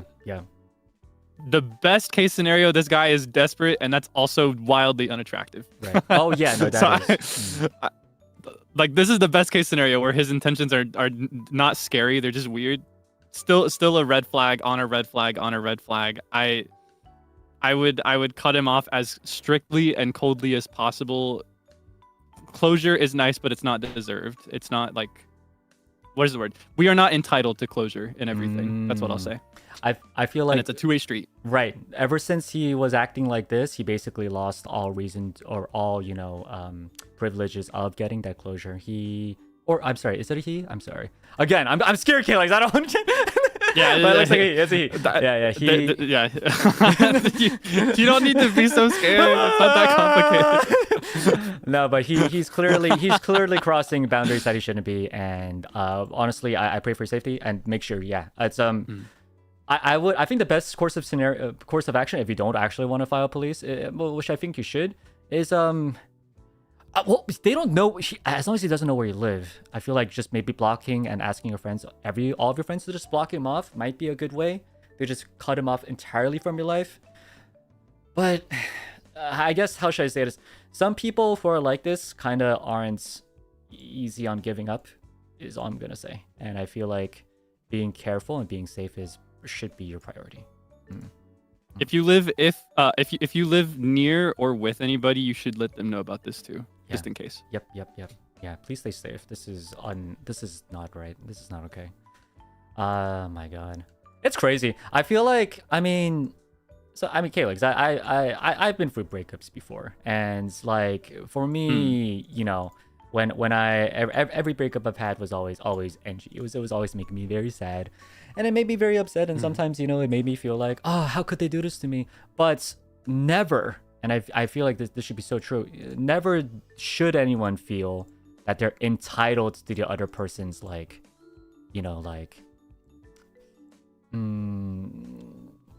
I guess entitled to that other person's attention or forgiveness or like explanation to why it's a best case scenario if both people can talk it out and have some closure, but you should never demand that to someone else. It's crazy, man. Absolutely not. It ties back into my main life philosophy about time being super important. I think what makes relationships, friendships or romantic relationships, beautiful is the fact that we give each other our time, even though nobody is entitled to it. So if somebody is not willing to give you their time anymore, you need to respect that. And you should know that you do not owe anybody your time. Yep. When someone says that's no, how I feel. Yeah, no means no. No means no. Jesus, man, that's so scary. Yeah, that gave me the creeps. It did. It really did. Yeah. Stay out of there. Don't touch him with a 39.5-foot pole. Seriously, my God. All right, next one's on you, okay? This should be... Okay, is K okay, by the way? I just said K. I don't know if that's actually... a nickname. You can call me whatever you'd like, but I've always liked just Caelix. All right, but I'll call you Caelix. No! I'll let you call me K if you want. No, I'm gonna call you Kaelix. That's right.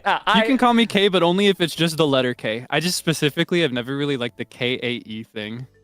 It's been a thing for a long time, and I don't like it. That's fair. That's totally fair. And I respect that. Right, kids? Today's lesson is the word consents and respecting boundaries. Alrighty. But yeah, go ahead, Kaelix. I fear I have the fattest crush on my oomph. That is such a chronically online sentence. I'm sorry. we could dissect that. We could prefacing it with beginning with I fear, you fear, my liege. And then the fattest crush on my oomph. Yeah, absolutely. Yeah. Oomph. Okay. I've been having these feelings for almost 2 years now, and I'm a little nervous and scared because I know it wouldn't work out. Yep. Because it'd be long distance. I'm busy. He's busy. It's an almost 5+ hour train ride. I'm hiding my face.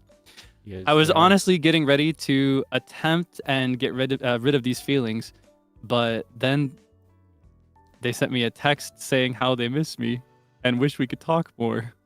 And then boom, my feelings grew bigger tenfold. I was about to cry of joy, don't worry, because I was trying to distance myself because I thought I was being clingy, annoying, and overbearing. Oh man. That's hard. PN face. Can I be honest? Yeah, be honest.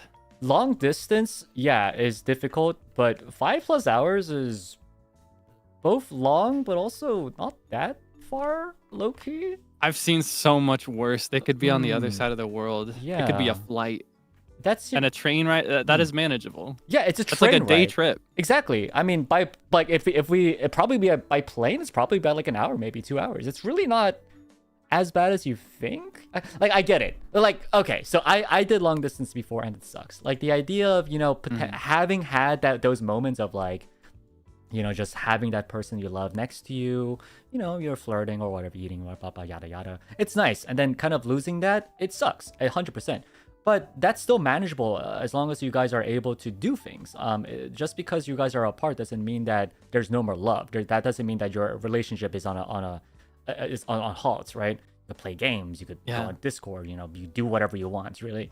And if you really love your oomph, if you had the fattest crush on my oomph, I feel like, and you're even crying of joy because you love him so much, I don't see why a 5-hour train ride should stop you from like going crazy and like, not going crazy, sorry, like shooting your shot. I don't see why not. Yeah, I also think that when it comes to LDR, long distance relationships, there's often an understanding that it's supposed to be temporary if it works out. So I don't think it needs to be a total concern that eliminates the entire possibility. I will say this though. I think 2 years is a very long time to harbor a crush on somebody. And I feel like it's gotta be unpleasant for you.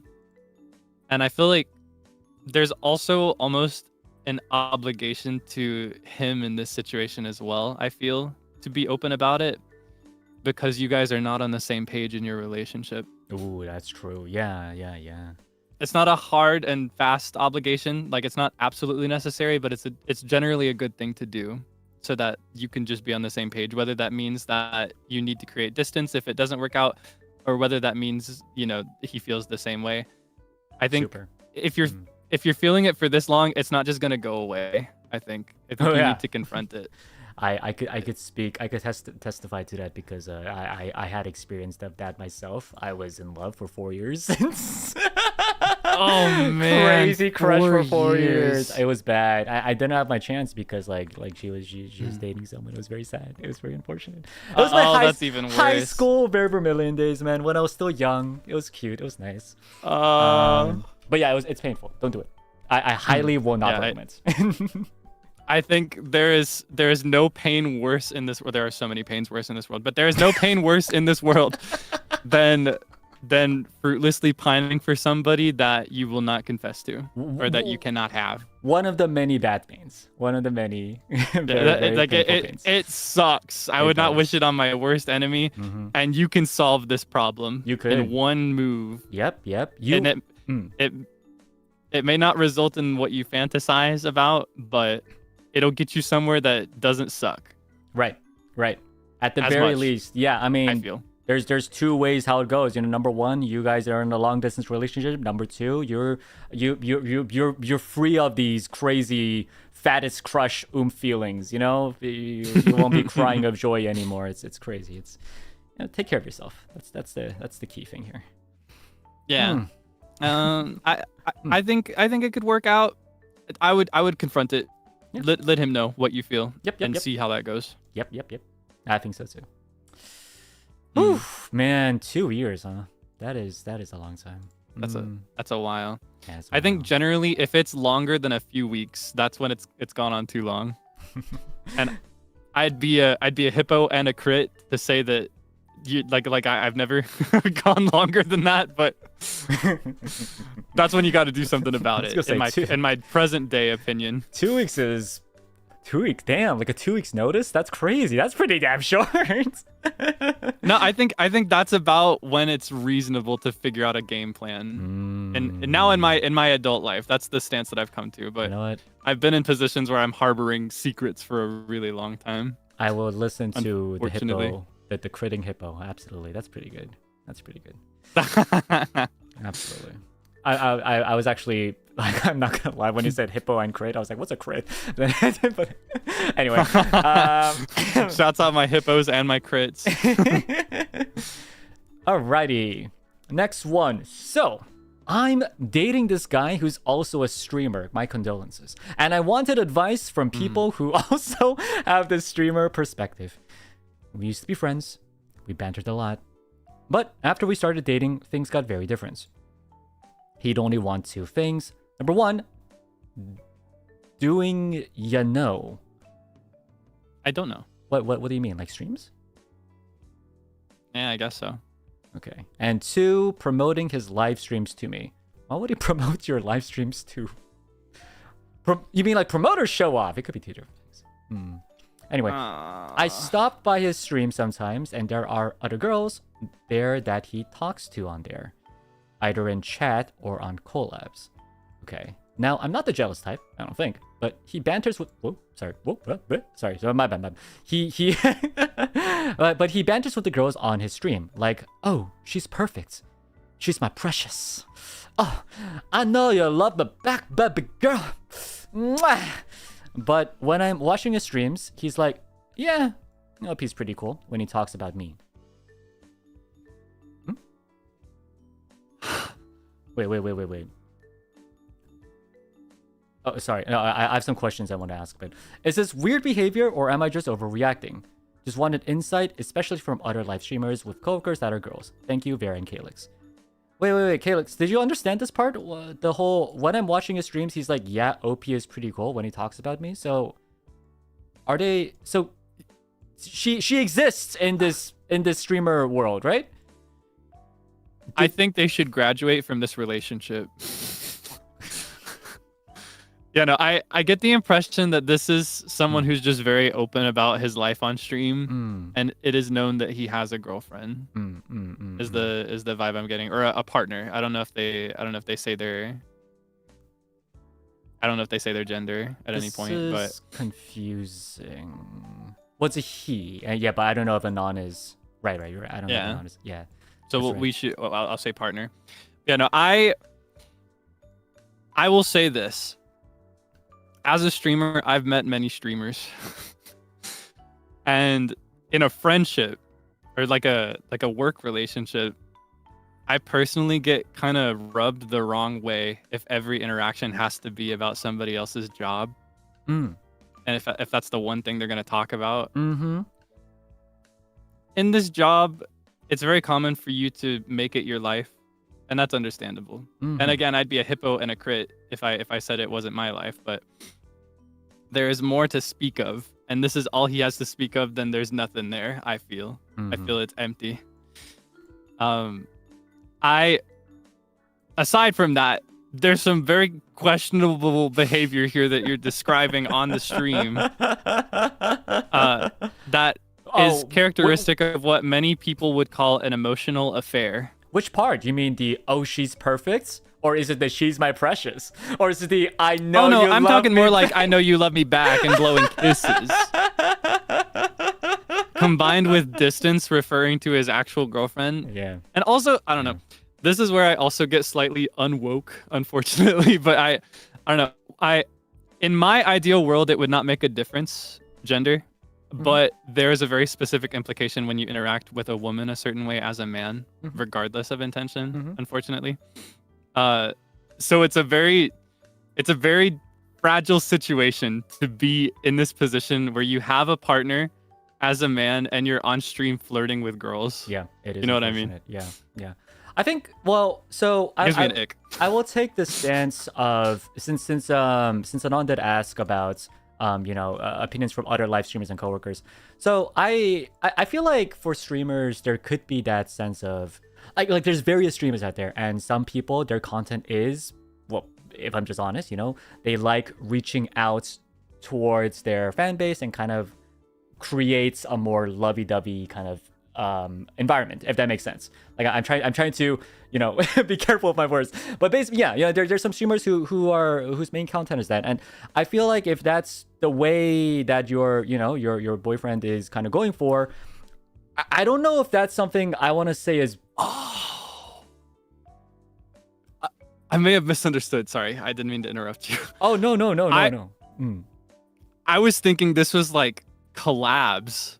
Well, I mean, there are other girls on the stream. They did say in chat or collab, so you're not wrong. You're not wrong. You're not wrong. No, so 100%. Like I was gonna say, and then this is exactly what Kaelix says. A good point. Okay. Like I understand if you're reaching out to chat and kind of harboring that kind of environment, that's one thing. I feel like, and of course it is questionable. It is ethically questionable if you have a girlfriend, if you do that. Yeah. But yeah, I guess that's in a sense what some streamers do, for sure, and that's something I have seen, and that's something I won't. I guess I'm a hippo and a crit as well if I don't judge that, but but like I try to be like shake my head, okay, that's fine, or nod my head, thinking that's fine, but to your collab partners saying things like that is a little different. I feel like, and when I say a little different, I think it's entirely different. I feel like when you at least for instance, me in NIJISANJI, when I interact with other female livers, I interact with them literally because they're friends. I interact with them as my friends and my coworkers, but I'll never go more than that because of various reasons. Not only would it be uncomfortable for them, but I also know it's uncomfortable for people who are watching. And of course, in this case, if I had a girlfriend, it would be super uncomfortable to my girlfriend. The fact that he's doing this despite having a girlfriend, and also knowing that the girlfriend would be watching those streams because apparently he's promoting his live streams to her. I'm sorry, I'm assuming their gender, but yeah, to her, is not good. I don't think that's fine. I feel like there's a line. I feel like maybe to chat, if it's just to chat, I'll be like, okay, still a little, but okay. But I think collab partners is where that line should be drawn. And that's I guess ultimately though, that is their boundary to determine as a couple. But honestly, even without because to me, again, it reads as an emotional affair, emotional cheating, like cheating without the cheating part. Even without that, if all he's talking about is, doing the deed and promoting his content, there's nothing really to be gained from a relationship like that, I feel. I think you should get out of there and leave a little cloud of dust behind you as you go. What's the deed?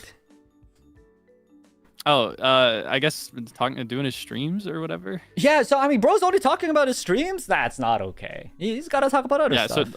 So he's doing two things. One, he's talking about his streams, and two, he's promoting his streams. Wow, what is this guy? He seems boring, man. Drop him. Look for something. This goes back to the idea of reciprocity. I think in any good relationship, you should be with somebody who's going to talk to you about their feelings and what they're interested in, but will also listen. And hear yours. And if you're not getting that, you gotta go. Definitely talk to them about it. And I have a weird feeling, this is just a suspicion, but I have a weird feeling that they're probably gonna say something like, "This is just content. Don't. I'm just doing it for the content. It's not anything meaningful." If they say that, drop him. They say that's right. I just can't. Again, in my ideal world, gender would not make a difference. But if for example, like you mentioned here in the company, if there were a male lifer behaving that way with female lifers, I'd be icked out like I would crazy. be icked out I too. could I'd not be do icked it. out, yeah. Unless you know, like, yeah, no, 100%. It's weird. It's just weird behavior. You don't do that. It's weird behavior. Don't do it. Don't do it. On stream or off stream, it's just creepy. It's very creepy. It's weird. I would. Oh man, I mean that's so crazy lines to me. I know you love me back. That's such a wild line to me. That's scary. I don't like that. I don't think I've ever heard that ever. Like that's crazy. Yeah, I need you to cartoon coyote dash out of there with a cloud of dust behind you. Roadrunner, freaking meep straight through the like the painted wall. Absolutely. That's Sanji. Okay. Yeah. No, that was weird. That was crazy. Okay. Wait, did you read the last one or did I read the last one? I think I read the last one. Okay. Hello, Ver and Kaelix. Hi. There's this guy I've known for a long time. Oh, hi. There's this guy I've known for a long time. We've been best friends for 6 years. 4 years into our friendship, I started realizing I've developed feelings for him, which I still don't know how to deal with. So this is 2 years of romantic feelings. Yes. 6 years of knowing this person. It's past 2 weeks already. It's over. Yeah, so we've already passed the statute of limitations. Especially since for 4 years, I've only seen him as a brother. However, I do not think he will ever look at me in a romantic way because I'm 100% sure, almost sure, he thinks I like girls. For context, I'm pretty guyish for a girl, and he's pretty girlish for a guy, but we're both straight. I'm not sure what to do, since we're kind of opposite and kind of not. Wait. Can a guy ever like a girl like me? Any advice would help. Regards, Duck. Wait. This is my favorite trope, Kaelix. This is my favorite. I love this. Tomboy, you know, slightly feminine girl, you know, a best friends to lovers trope. What? Isn't this amazing? I've described this before as a man. I think there's something particularly cool and attractive about like a woman who is more in touch with masculinity, or a man who's more in touch with femininity. I think it's awesome. Bring up the Singles Inferno example right now again. Sorry, but I don't know if you guys watch it, but basically one of the most popular one of the most popular actors there, or you know, like people there, is a girl who does she does running. She's an athlete for a living, and she's very cool. She's very like, you know, like confident. She doesn't like, you know, like mince her words. She's like, yeah, I love you. I like you a lot. That's why I'm gonna go after you. And it's just so cool. There's this word called in Korean "태토녀," and it's a very it basically I don't even know what it really means, but basically a girl who's very, you know, open and very like, I guess, kind of brings in some masculine qualities. And that's really sexy. I love Being that. assertive is cool. Yes, it's so cool. As long as you're not too assertive. Well, but yeah, I obviously have there's a line, but limits, right? But I it's think a good really feature to have. Yeah, I think guys. Yeah, to me that part should not be a concern at all. It shouldn't be at all. Interrupt. No, 100%. I feel like a guy would definitely like a girl like you. I don't think that would ever be a concern. For me, the concern is more the timing here. Yes. That's where I think there's some potential for more negative results. If you've been friends for this long, there's a very strong chance that he views you expectedly as a friend, right? And I think there's nothing wrong with that. I think, again, it's not a hard obligation. It's not necessary. But I think if you're harboring romantic feelings for somebody that you are friends with, it is a good thing to do to tell them so that you guys can know exactly where each other stands. Yep. Yeah, no, 100%. And I agree. I feel like best friends for 6 years, 4 years, being like a brother, I guess they might look at you as I don't know. I will say though, I'm just speaking as a guy, and this, Kaelix, you could absolutely disagree with me on this, but low-key, I feel like as a guy, of course, assuming that the guy actually likes girls, I feel like if a best friend of mine asked me out, and they were a lady, and you know, I find them at least a little attractive, I think I'd honestly positively consider it. Because for me, at the very least, I feel like friends to lovers is my favorite trope. and I don't know. I like dating people who, how should I say this? I like dating people who I know more about, and I feel like I would have a good time hanging out with. So Yeah. and I don't know. Maybe that's just me, but in my perspective, I think you have a good chance. Now, of course, depends on the guy. Yeah, I think it depends on a lot of things. I've been in a position of like thinking a bit more about somebody that traditionally speaking I'm friends with. And that can be a difficult position to move on from because you either have to keep this inside of you until you die. Yeah. Or you have to confront it. And, you know, it feels good to confront it long term, but it feels terrible short term. And there's always the potential that it can make things awkward. Yeah. And can quote unquote ruin the friendship. I think generally speaking, it is better to just risk ruining the friendship. And honestly, if it cannot survive a simple confession, then maybe there's more friendships to be found anyway. 100%. And yeah, I think if you were to confess and it didn't work out, it seems like the main concern here is the masculine thing, but I personally would not think that had anything to do with it. It could, but I wouldn't expect it to. If anything, I just want to make sure that, okay, so Anon did say that we're both straight. Then y'all straight, it's fine. Don't worry about it. It'll be fine. Yeah. You'll be fine. Don't worry I think a lot of men like tomboys. Me. Or that's like me. more neutral girls. Me. Yeah. Me. I like It's a whole thing. I like my woman strong.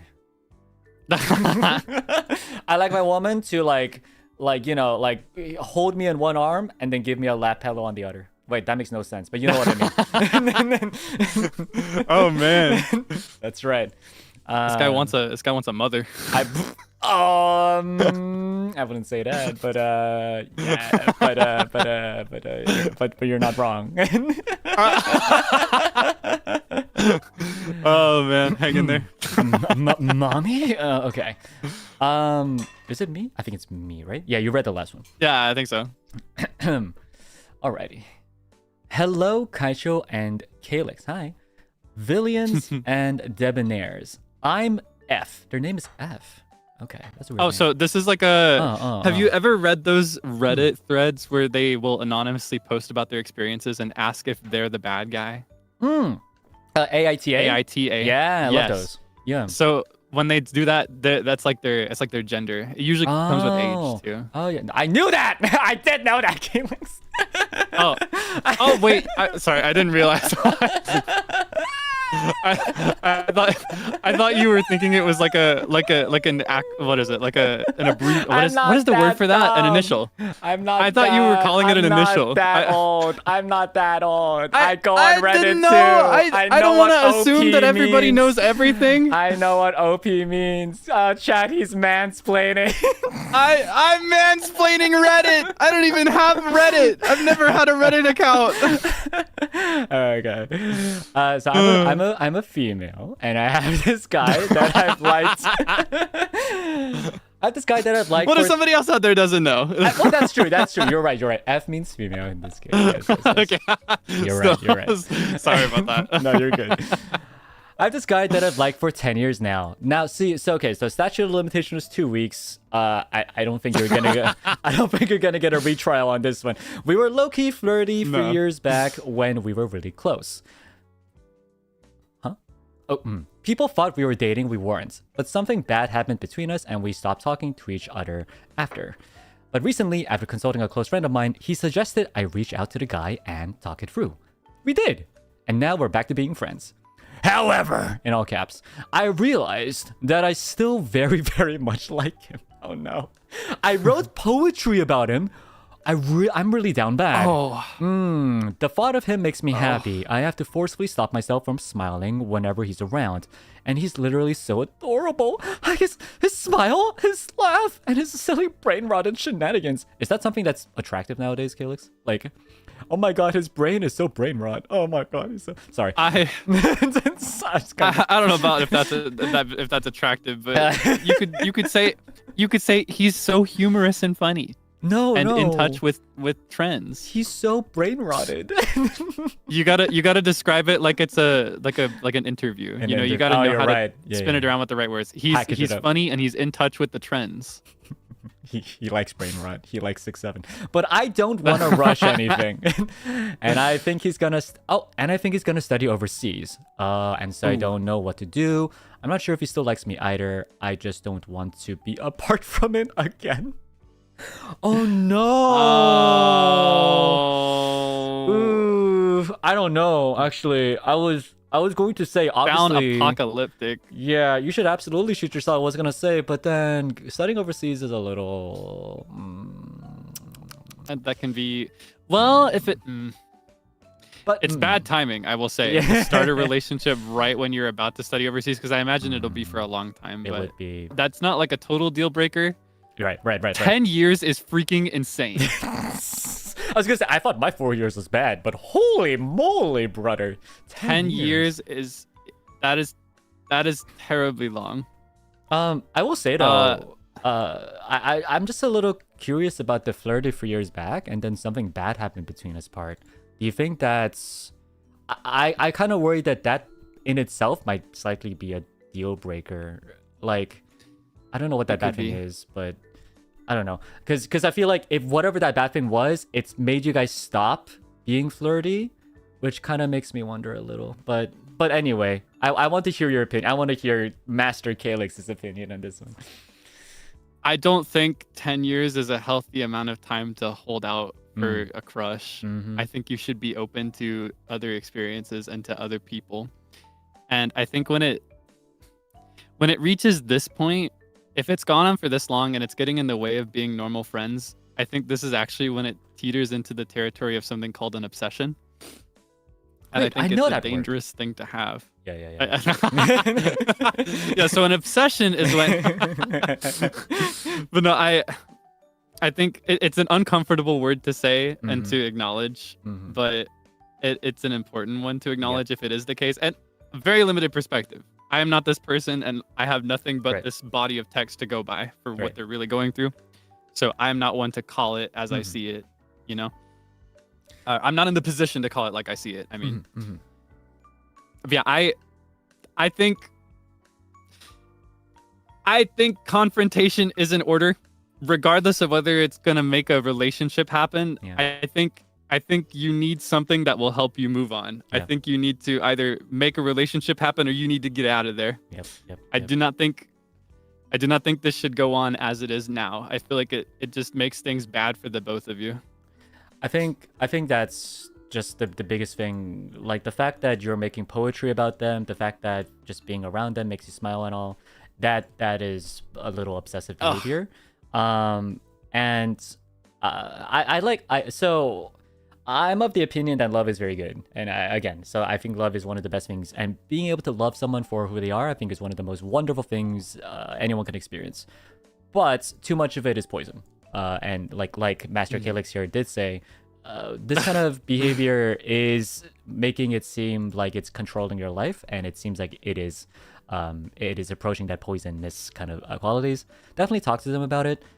10 years is a long time to be friends. And as much as I like the best friends to lovers trope, 10 years is a pretty long time. So I can't. That is like a literary story of pining. Yeah, you find that in a book.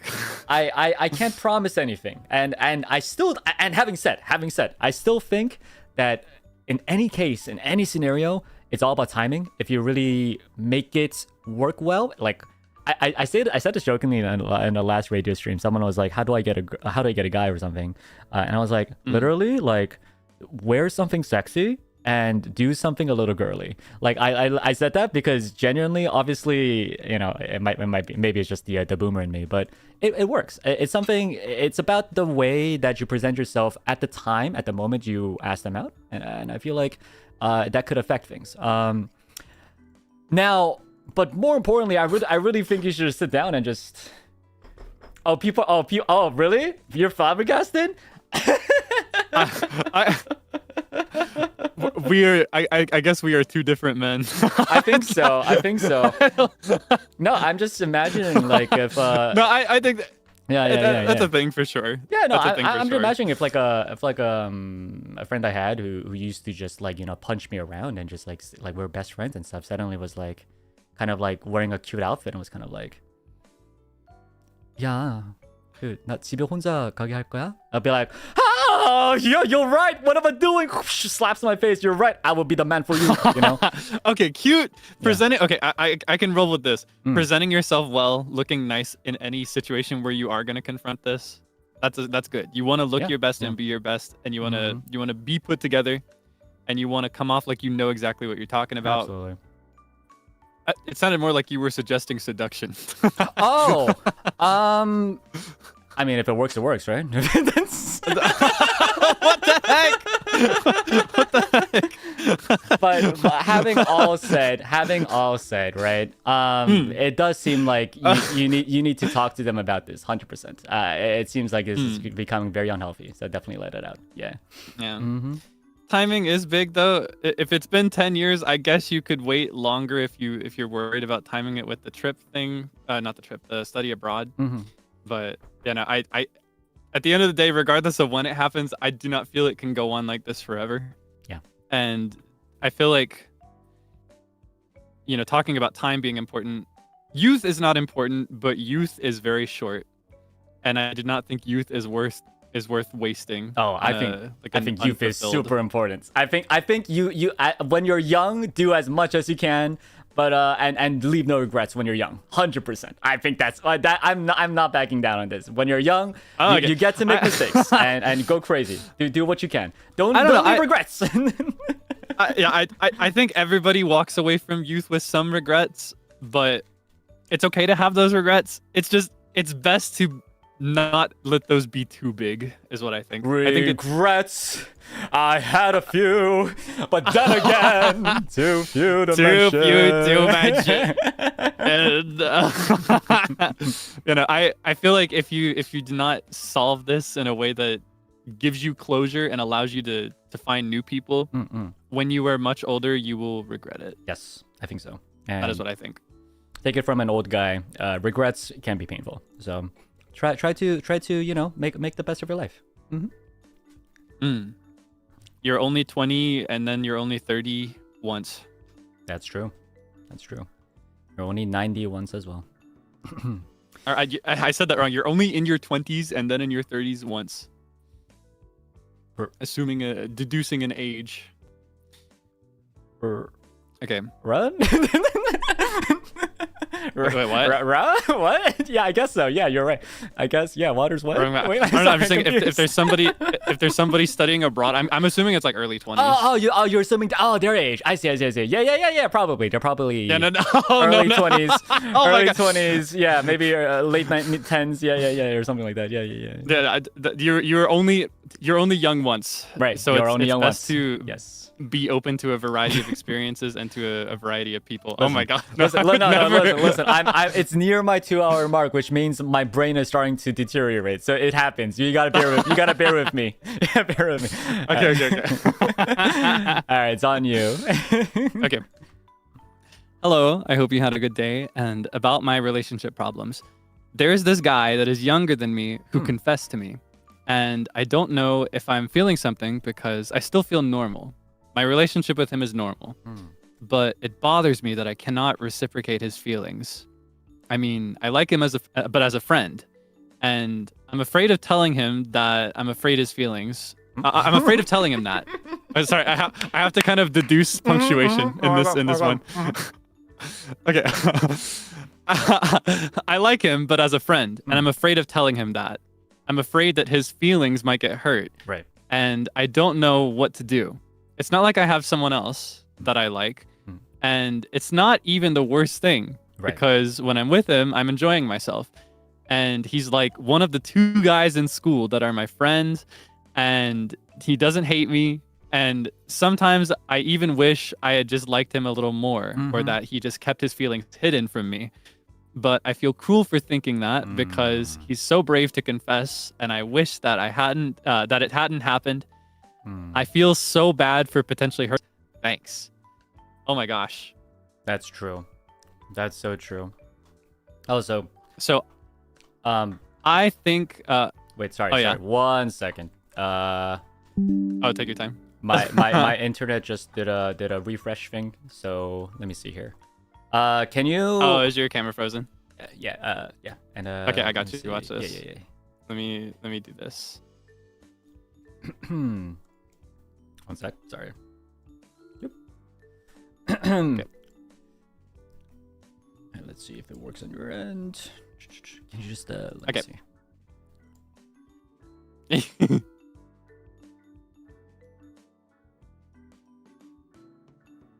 Yes, I can do it again if it's not working.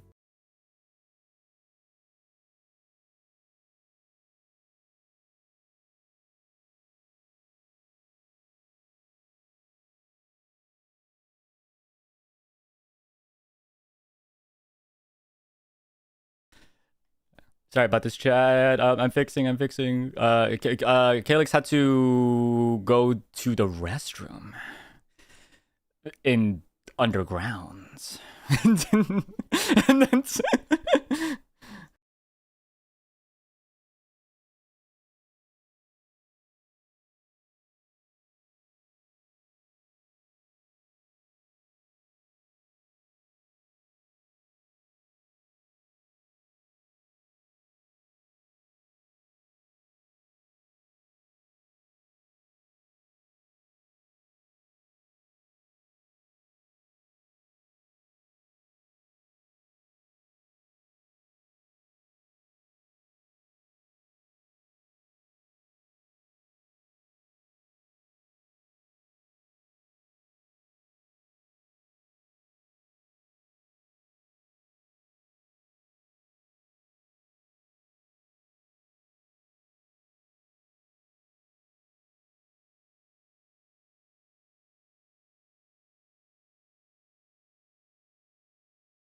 I'm pooping.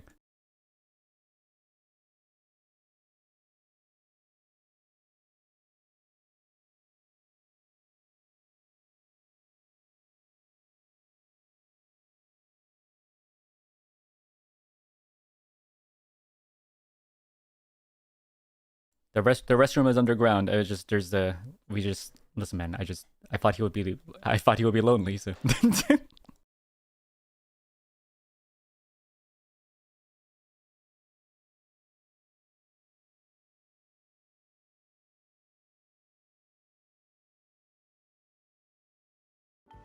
yep. Man, I'm feeling so refreshed. Yes, I'm taller than you now. Ha ha ha ha. Because I thought you just got closer to the camera. Shut up. They don't have to know that. They don't have to know that. Fine. You can be taller if you want. Fine. Sorry about that, chat. Had to. Yeah, it's a emergency. I had to go to the bathroom really bad. Yeah. Yep. I should have gone before I knew it. Thank you for keeping me company on the toilet. No, of course. We're chatting about how awesome of a time we're having. But thank you so much for waiting. All right, so let me think. Yes, just to recap. So they had a friend who confessed to them. They did not feel the same way.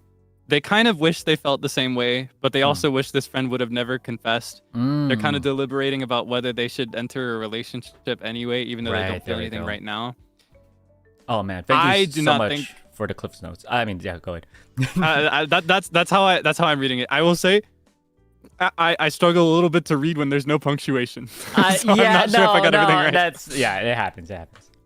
But that is what I've taken away from this. Yes. So I will say I do not think it is a very good idea to enter a relationship when you are not on the same page. Oh, absolutely Like when not. you don't feel the same way. Yeah.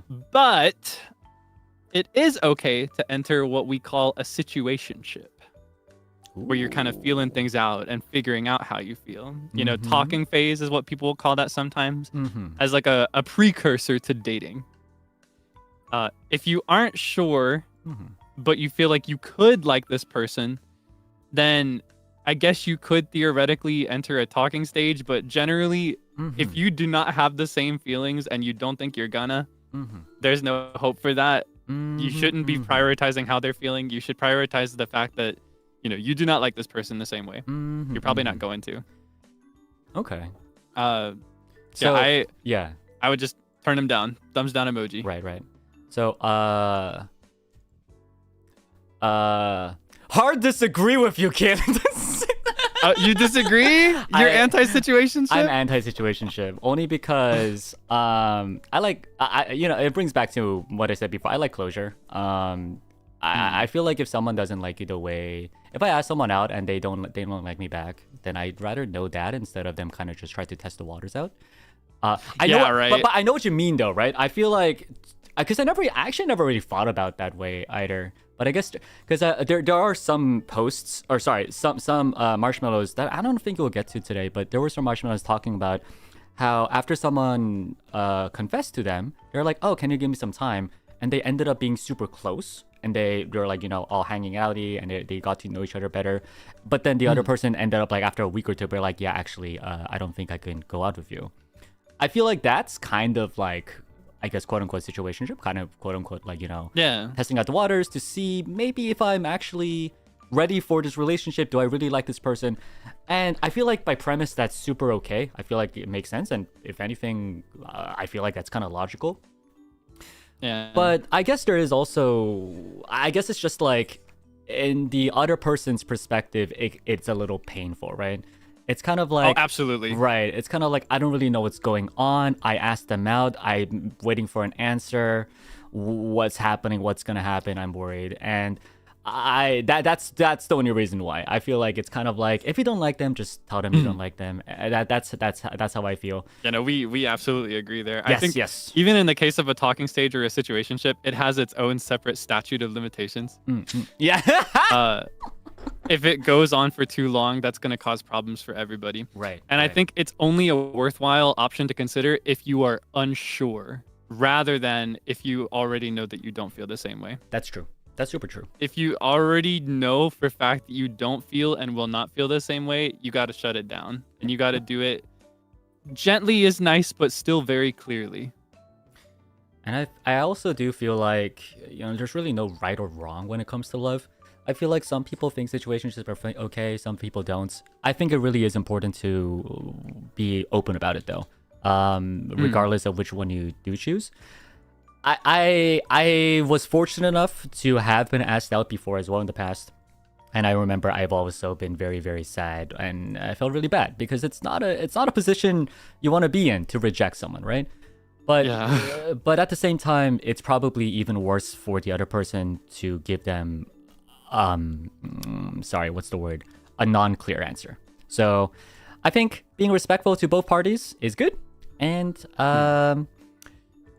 just don't be rude, I guess. Just be good. Be good people. Good people. Yeah. Do your best. yeah. Do your best. I'm sure you could figure this out. Yeah, dude. Rejection is one thing, but rejecting is also another thing. It's not. It's so hard. It is hard. It is so difficult. Oh yeah? Have you been? I have been in that position. I have been in that position a bit more. Sasuga. I have very limited experience with romance, but I have turned down a few people. That's true. Every time it happens to me, I'm genuinely so like honestly so like thankful almost. It feels so bad to say this too because I'm going to reject them later, but like I am very thankful that someone would even think of me that way. So it's flattering and it's sweet, and it's scary, so you have to appreciate the courage it takes to come forward with it. But if you do not feel the same way, there's nowhere else to go with it. Yeah, it's a delicate art, putting people down. And you are Picasso. No. no. I'm not that suave. Well, but you're maybe someday. But I mean, you're already rocking the hearts of several thousands of people. So just saying. All right, I'm just playing my video games. I mean. So we did hit the 2-hour mark. Kaelix, it's gonna be up to you. Do you want to go for like maybe one more, or I'm cool with as many more as you want to do. I cleared up the whole night just to be safe. Wow.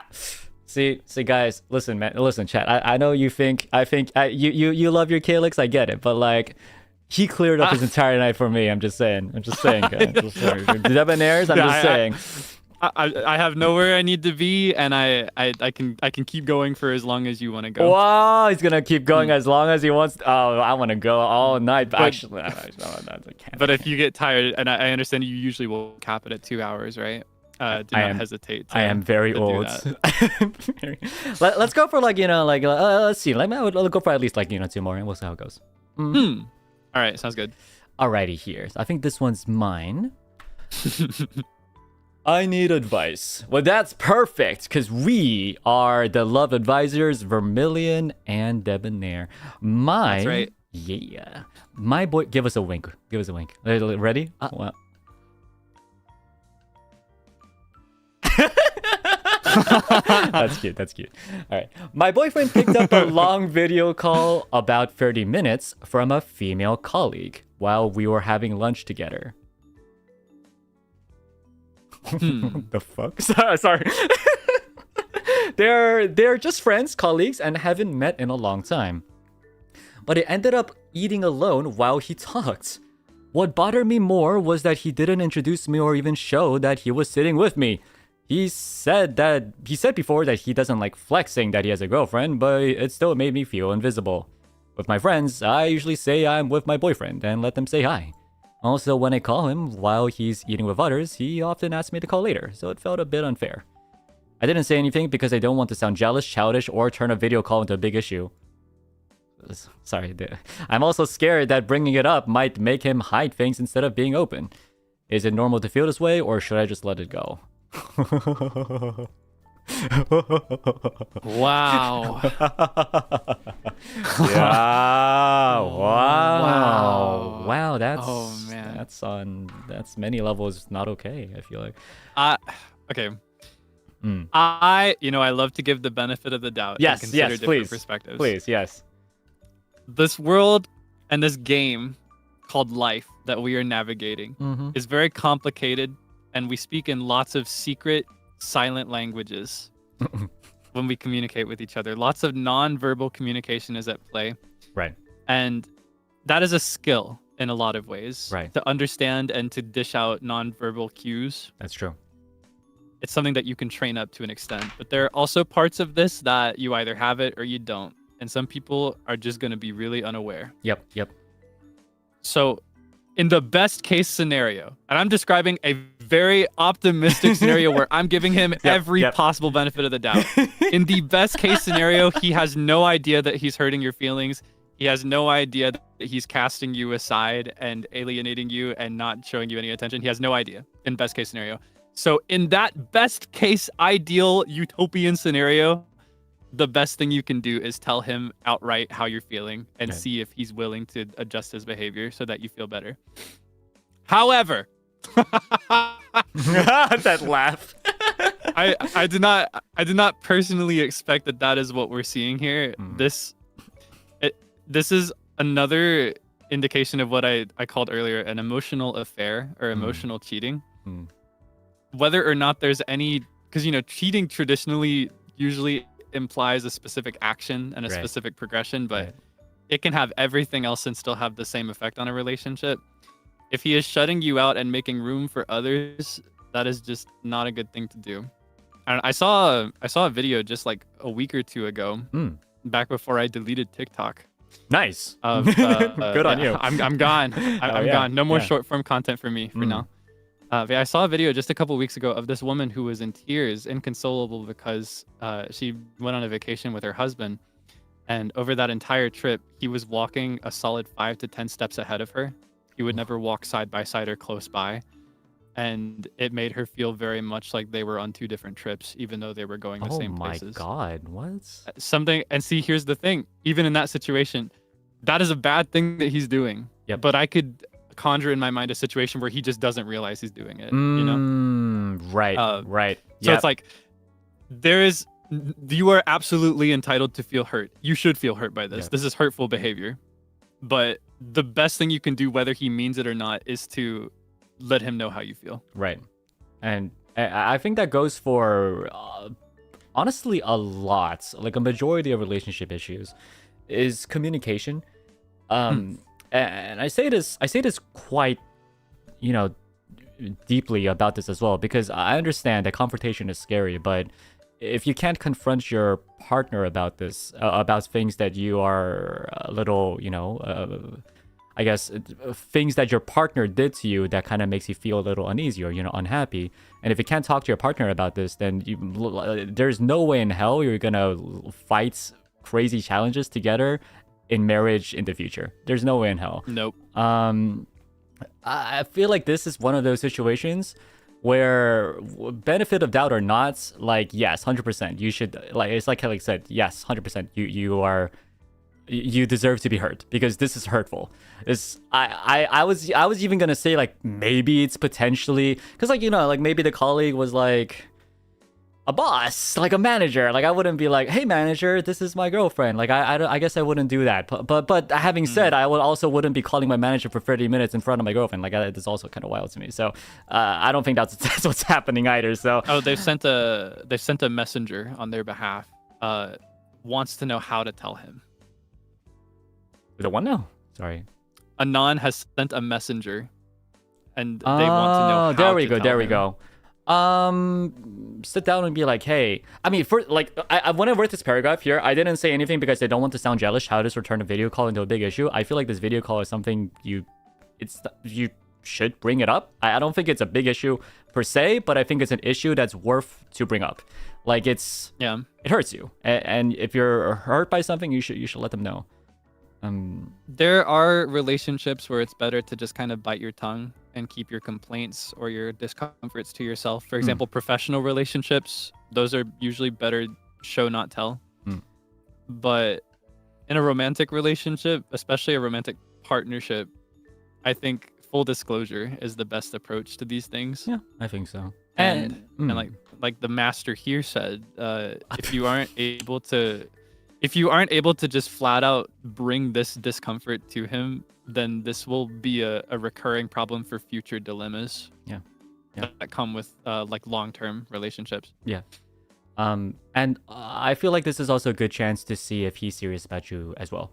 If you sit down and you guys talk and you guys say, hey, you know, about the video call, I'm going to be honest, like, you're talking 30 minutes with a girl, even though they're just a colleague, you know, especially in front of me while we're eating, makes me feel uncomfortable. It makes me feel pretty unhappy, and kind of made me feel like, you know, I was a little lonely. Like, you know, when I'm with my friends, I don't call, yada, yada, things like that, right? And you could hear what he says. If he says, oh, that's, you know what, my bad, understandable. I would promise I won't do it again. And that's definitely a good step towards the right way, I feel like.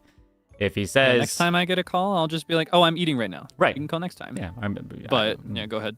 Yeah, but like, if the alternative would be, huh? What do you mean? It was just a phone call with my call. I don't want to show off that I have a girl. Then gone. Then we bring out the weapons. We make the weapons. We make the weapons. No, that, yeah. Not a second more. Not a if second that's more. the kind of response you get. Move on. That's, yeah. The masters have spoken. In a blink. Absolutely. That's when a blink gone. It's really not. Blink and gone. Blink and gone. That's it's wild. I'm sorry, Anon, that you went for this, but I feel like the good news is that the solution is pretty simple.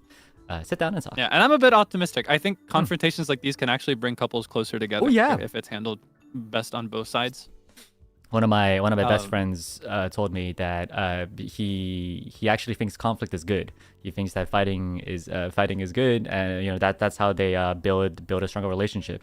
Having said, he fought basically every day. I don't think I agree that fighting is good, but I don't think conflict is necessarily good either. I think conflict is necessary, and resolving conflict is good. And I think you learn more about each other that way. Yeah, that's good. And you learn more about how to be together through conflict.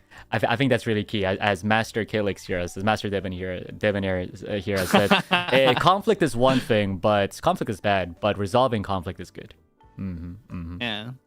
There we Conflict go. is unavoidable. It's necessary. Absolutely. Yeah. Wise words. It's truly wise words. Oh my god. Okay, I think I have one more in me. You could probably hear Kaelix. You could probably hear me right now. I'm probably like slightly. It's like we gotta get you to bed. You're leaning into me. You're slowing your speech down. Hold me. Can you tell me what was the word, the Japanese line you said? It was like yokata or something. 大変だったな。 Ah, yokata ne. I'm happy I lived. 頑張ったな。 Ganbatta, ganbaru yo. Okay, thank you. All right, we got one more in me. You got this, Kaelix. これからも応援するよ。おやすみ。おやすみなさい。I've liked this guy for 2 years. Nice. He and I met online. Wait. Kaelix, 2 years. Is that 2 years? Is that over statute or is that safe?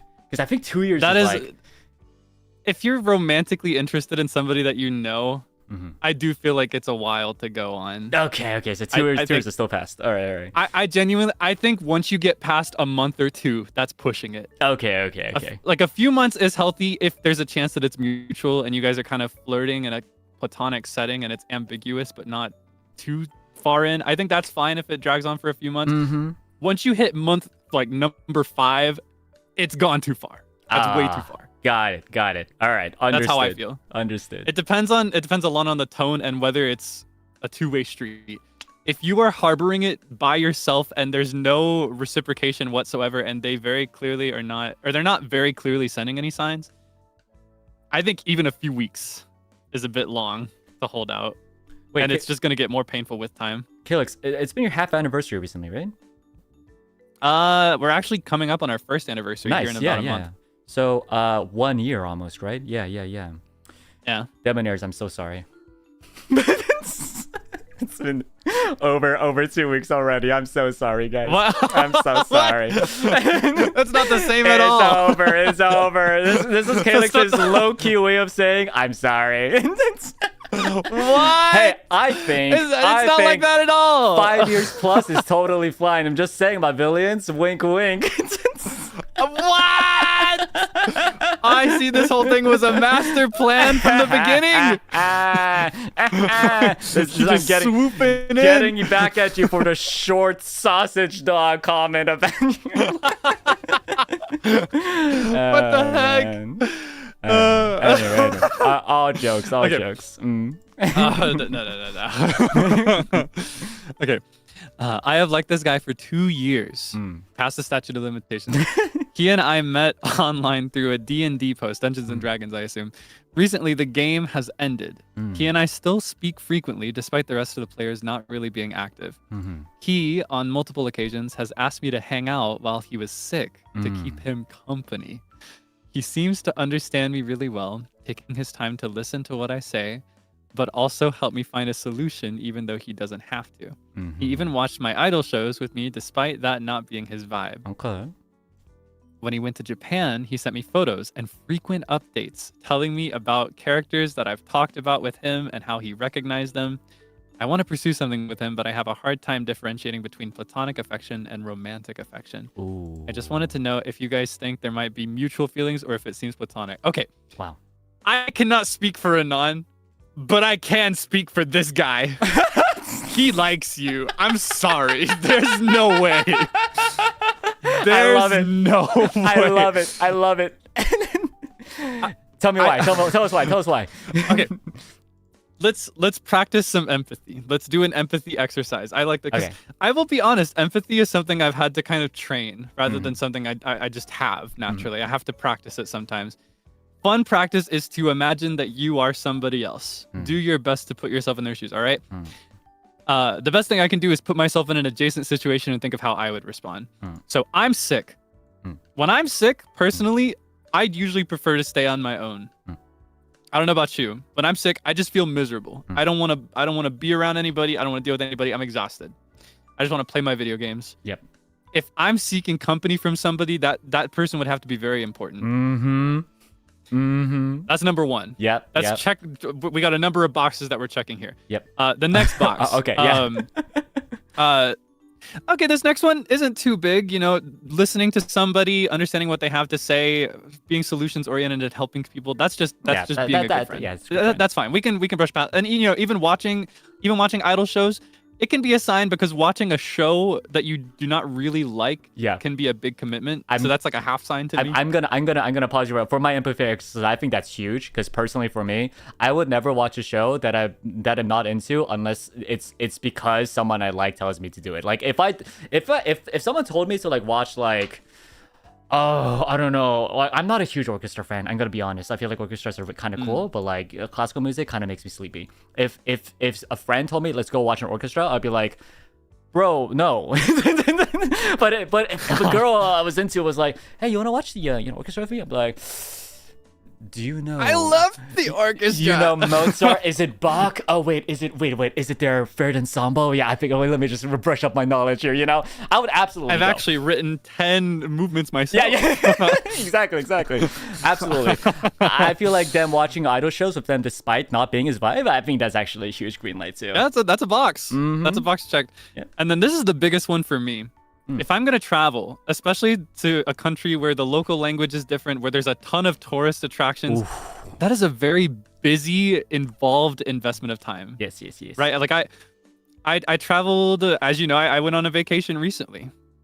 And for that vacation, I'm spending every day locked into the moment. I did not text a single person. I was not contacting my friends. I was contacting my mom once a day to let her know that I was alive.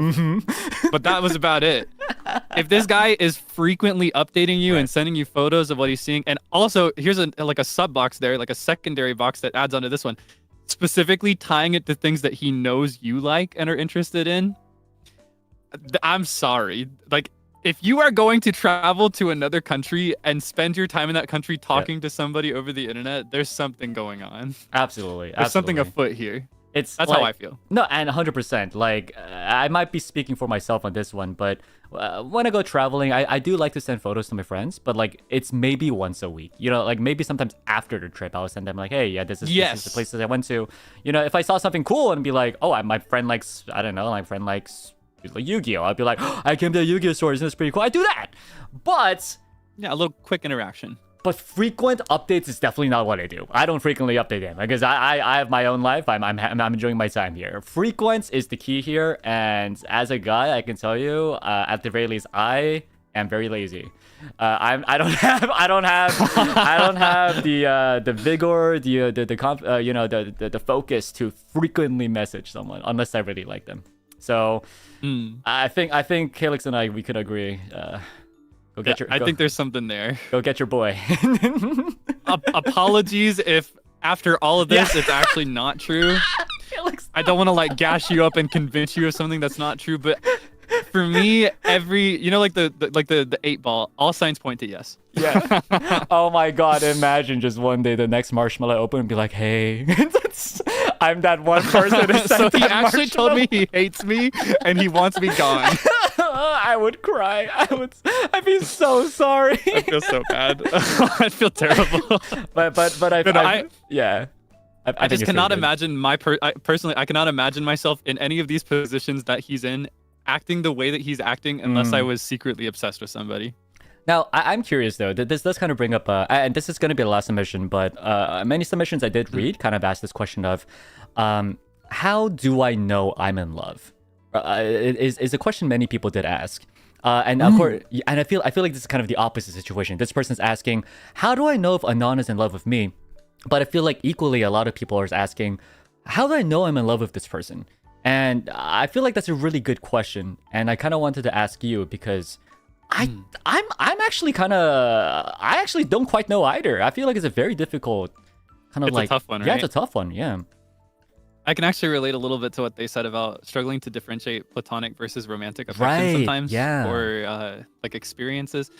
I think, especially for me, again, I have very limited romantic experience, but when I am in that setting, for me, a romance is a lot more just kind of like a friendship with some extra things on there, I guess. Yeah. It's like a deluxe friendship. Yeah. So that makes it even harder when you're in that early stage. Yeah. And so that was actually a very big problem for me. And he called it like a scuffed method of testing this from a friend when I was asking for advice at one point in the past. A dear friend of mine said that a test to determine what you're feeling is to imagine the person you're interested in interacting with somebody else in exactly the same way that they're interacting with you. If you feel jealous, then what you're feeling is probably not exclusively platonic. That's the hack. Oh, wait. Oh, that's so good. That's a really good test. Oh my god.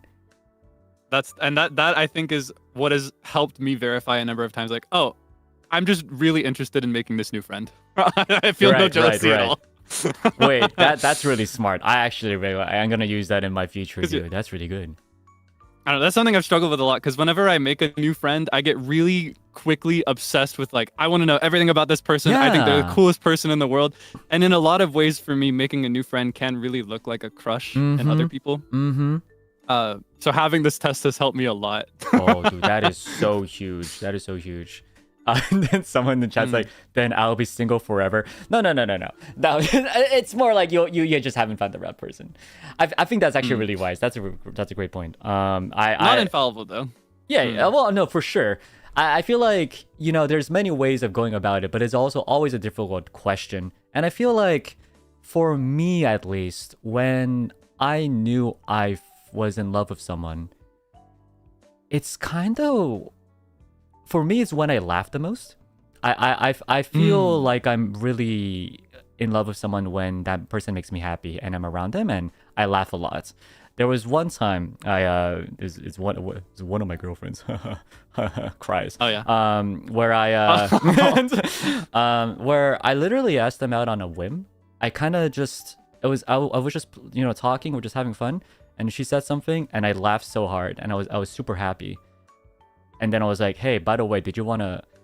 And I was like, wait a second, what the hell is going on? Am I asking this person else? And I ended up going for it. And I guess it's just like, I don't know if that's the best test, obviously, but, to an extent, if that person really makes you happy, and if they made you so happy to the point that they wanted to make you ask them out, I feel like that's probably love. I like to think that's at least love. If not, then I don't know what I was doing with my love. It can be a very complicated experience, and it can be difficult to categorize these things in clean boxes. Yep. But I will say, and maybe this may be part of what makes me a bit more okay with situationships if they are temporary and if they have a destination. But I think it is okay to try and fail. If you're not 100% certain, but you're kind of feeling it. You know what I mean? Yeah. But I think it's okay to experiment and to learn through the experience. That's true. And of course, the only thing I'll add on to that is when you try, make sure you wear something sexy and be very. Hey, make so you can seduce the people you're interested. Make your chances as high as possible. Is all I'm saying. If you're gonna try, Well, hygiene is one of the most attractive things you can have. Yeah. Perfume. Dress nice. Dress nice. Look right. Anyway, oh my goodness. But that was it. That was the I thank you so much for all the submissions and more, thank you so much for, honestly, Kaelix, for making the time. Did you have a good time? You're my first guest. I had a great time. I'm honored to have been a what is the word? Experiment is not the right word here, but talking about having other people on your little podcast moment. It is an honor to be here. I'm very thankful. I had a lot of fun. Thank you. No, it's when I did meet you in person, I was like, oh my god, this guy is well spoken. He has a lot of good thoughts. I really wanted to have you over as my first guest, because clearly I was right, because you were very, very wise, and you were very well spoken. Your inputs and your opinions mattered a lot to me, and I'm sure my villains felt exactly the same way, and of course the Debonaires as well. That's so sweet. I'm so honored. What the heck? See, all I heard on Twitter about what you thought of me when we met was that I wasn't manly enough for you to hold on to. That's all you focused on. And that I was just cute. That's all you focused on. That's all they told me. To be fair, I don't think I said anything nice about anyone during my... I was like, I think said Shu was like, what's it word, like celebrity? It was like something about celebrity something, and I was like, Zio was just walking or did nothing in the room escape. So you're good. You're no. I generally thought you're a really good person, and I'm really happy to have you. So thank you so much, and I hope you had a good time. It's my biggest. Likewise, and I really I liked you very very quickly after getting to know you in person as well. So I was very happy when you reached out for a collab. I enjoy I don't know. I've always preferred one-on-one interactions and collabs over bigger groups anyway. Oh yeah. So I'd enjoy it no matter what. But I was particularly excited having this invite after getting to know you a bit. My trip. So happy to hear that. You know what? Well, thank you so much. I like one-on-ones too. Too many people drains my energy even quicker. So like I would probably be gone by an hour. If you like that. All right. Well, man. Before we end, I like to. So it's been a while since I did a collab, but I feel like for one-on-one collabs, a lot of people do like. Yeah, you mentioned this yourself, but you know, having both of us on screen like this. So. You want like a one photo moments? You want to take a photo? You want to take a photo? Let's take a photo. Like what should we do? Yeah. Like what would a good pose be? Okay. I want to be a little All higher. right. You're gonna get your stilts? I'm tippy toeing. I'm tippy toeing. Up there, a tad up there. All right. Like this? Here, I can bend down just a little bit. Hey, that's so rude. I guess I could do a little like this. Like that? And maybe a little wink. Ooh. I keep doing that. Here, I need to go like symmetrical rather than. Yeah. Which one are you gonna do? I'm doing my left. There we go. There, that's good. Let me try to angle it the same way you're doing it. I think that's pretty cute. All right. Our aegyo is through the roof. Our aegyo is through the roof. Yeah. Alrighty. Well, thank you so much, Mr. Debonair, being likewise. You're a pleasure to have on. Brilliant. Oh, thank you. Pleasure to have on. Thank you so much. I guess I'll just end here because I'm tired. Oh yeah, you don't want to talk after? Should I? Maybe I should talk. You know what? It's up to you. That's your choice. But either way, I will be out of here now. Sounds good. I'll talk to my villains a little bit. Yeah. All right. You have a beautiful conversation. Sounds good. Thank you so much. Wishing Kaelix. you a beautiful night. Thank you so much. Oh, and you too, Mr. Debonair. Thank you so much, Debonairs and Mr. Wait, are they literally just Debonairs? Yeah. Debonairs. they are the Debonairs. Debonair, Mr. Debonair. Do you not like my my band name? It's wonderful. It's fantastic. You don't like my band? No. It's beautiful. No. It's actually funny because people who don't know me always call the villains Vermillions. So it do be like that. I've autopiloted that before. Yeah. There's something cute that I saw today. They merge them sometimes. People will merge two different language banners together. And they call them billionaires if they like the two of us. The billionaires. That's cute because it sounds like billionaire, right? That's so wealthy. That's so wealthy. Wealthy with the love of our fans. Hey. I thought that was so cute. That was really cute. I wish you a beautiful night. Thank you so much. And thank you so much, billionaires, as well. All right. You have a good night, Kaelix. Likewise. Bye-bye. Bye-bye. Okay. Kaelix is gone. That's right. Y'all can leave now. Kaelix is gone. Now, thank you guys so much for coming by, honestly. So the reason why I wanted to do this was because I feel like I really wanted to have guests on. One of my goals in NIJISANJI was doing a podcast kind of vibes, and I really wanted to kind of do a sit down thing, kind of like those night shows and things. I wanted to do that at some points, but I'm shy. I'm a shy boy. I like having fun, but I'm a shy. I like meeting people, but I'm a shy boy. But I felt like this was a really nice way to maybe kind of open up, meet more people, and talk to more people. This is super successful. You say, I think so. Well, the reason why it was so successful, I feel like, is because Kaelix was really into it.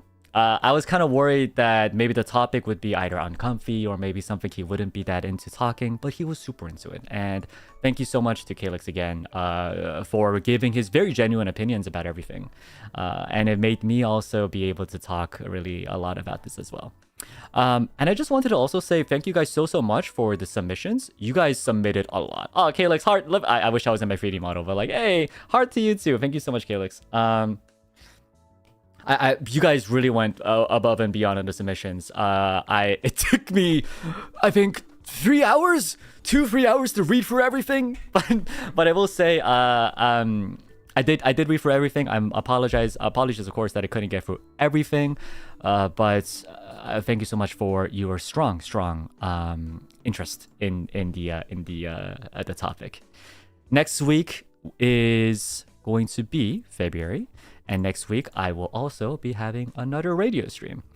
And I'm not sure about the topic yet, but I will say that I will be having a guest on as well, because I kind of want to keep that drive going. You know, I mentioned previously in my stream, but I wanted to get to know the newest generation as much as possible.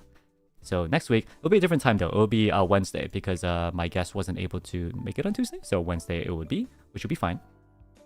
I'll let you guys know. This time it would be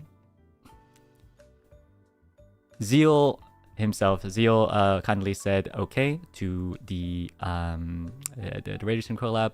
So we'll be doing that next Wednesday. Should be fun.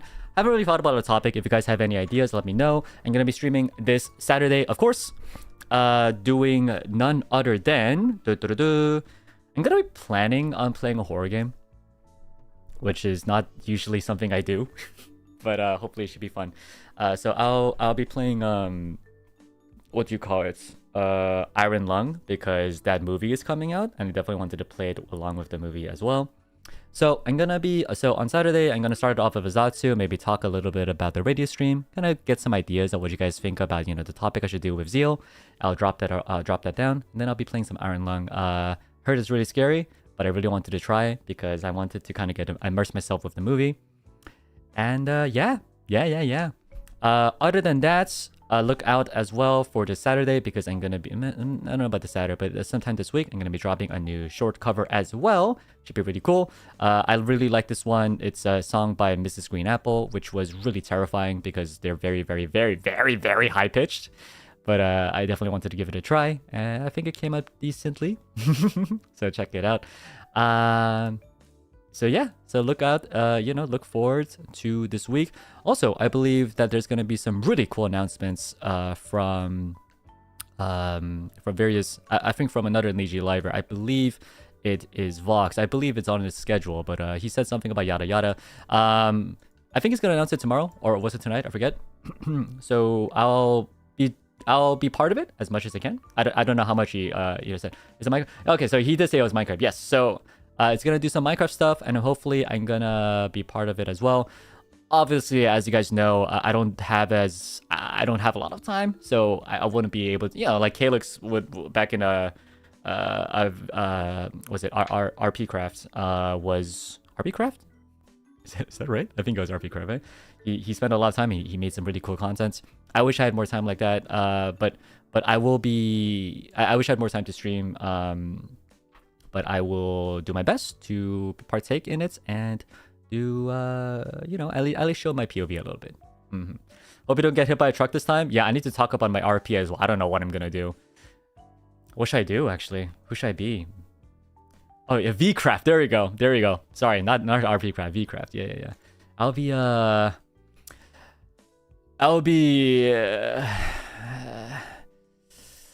a wandering samurai because swords are cool. Yeah, like Kenshi.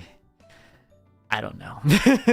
Anyway, so we shall see. Weird guy, K-pop isekai guy. What's next?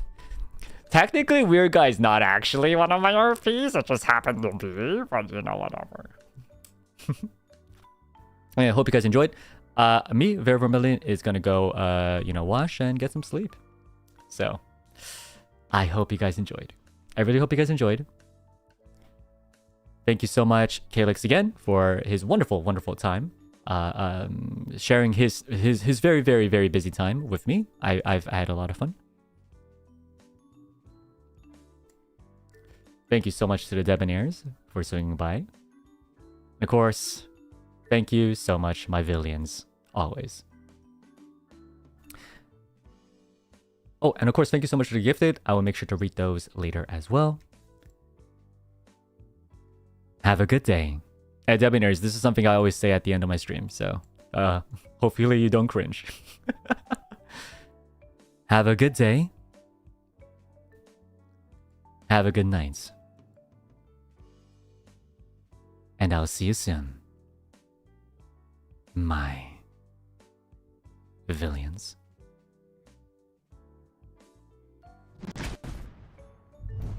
Oh man, that was a lot of fun. I mean, I feel like it's really nice to have a guest who's as into the submissions as I am.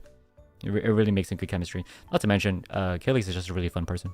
It really is. I can see why y'all love Kaelix so much. I guess for once I could be a little less jealous about your love for Kaelix. Fine. I guess he's pretty cool.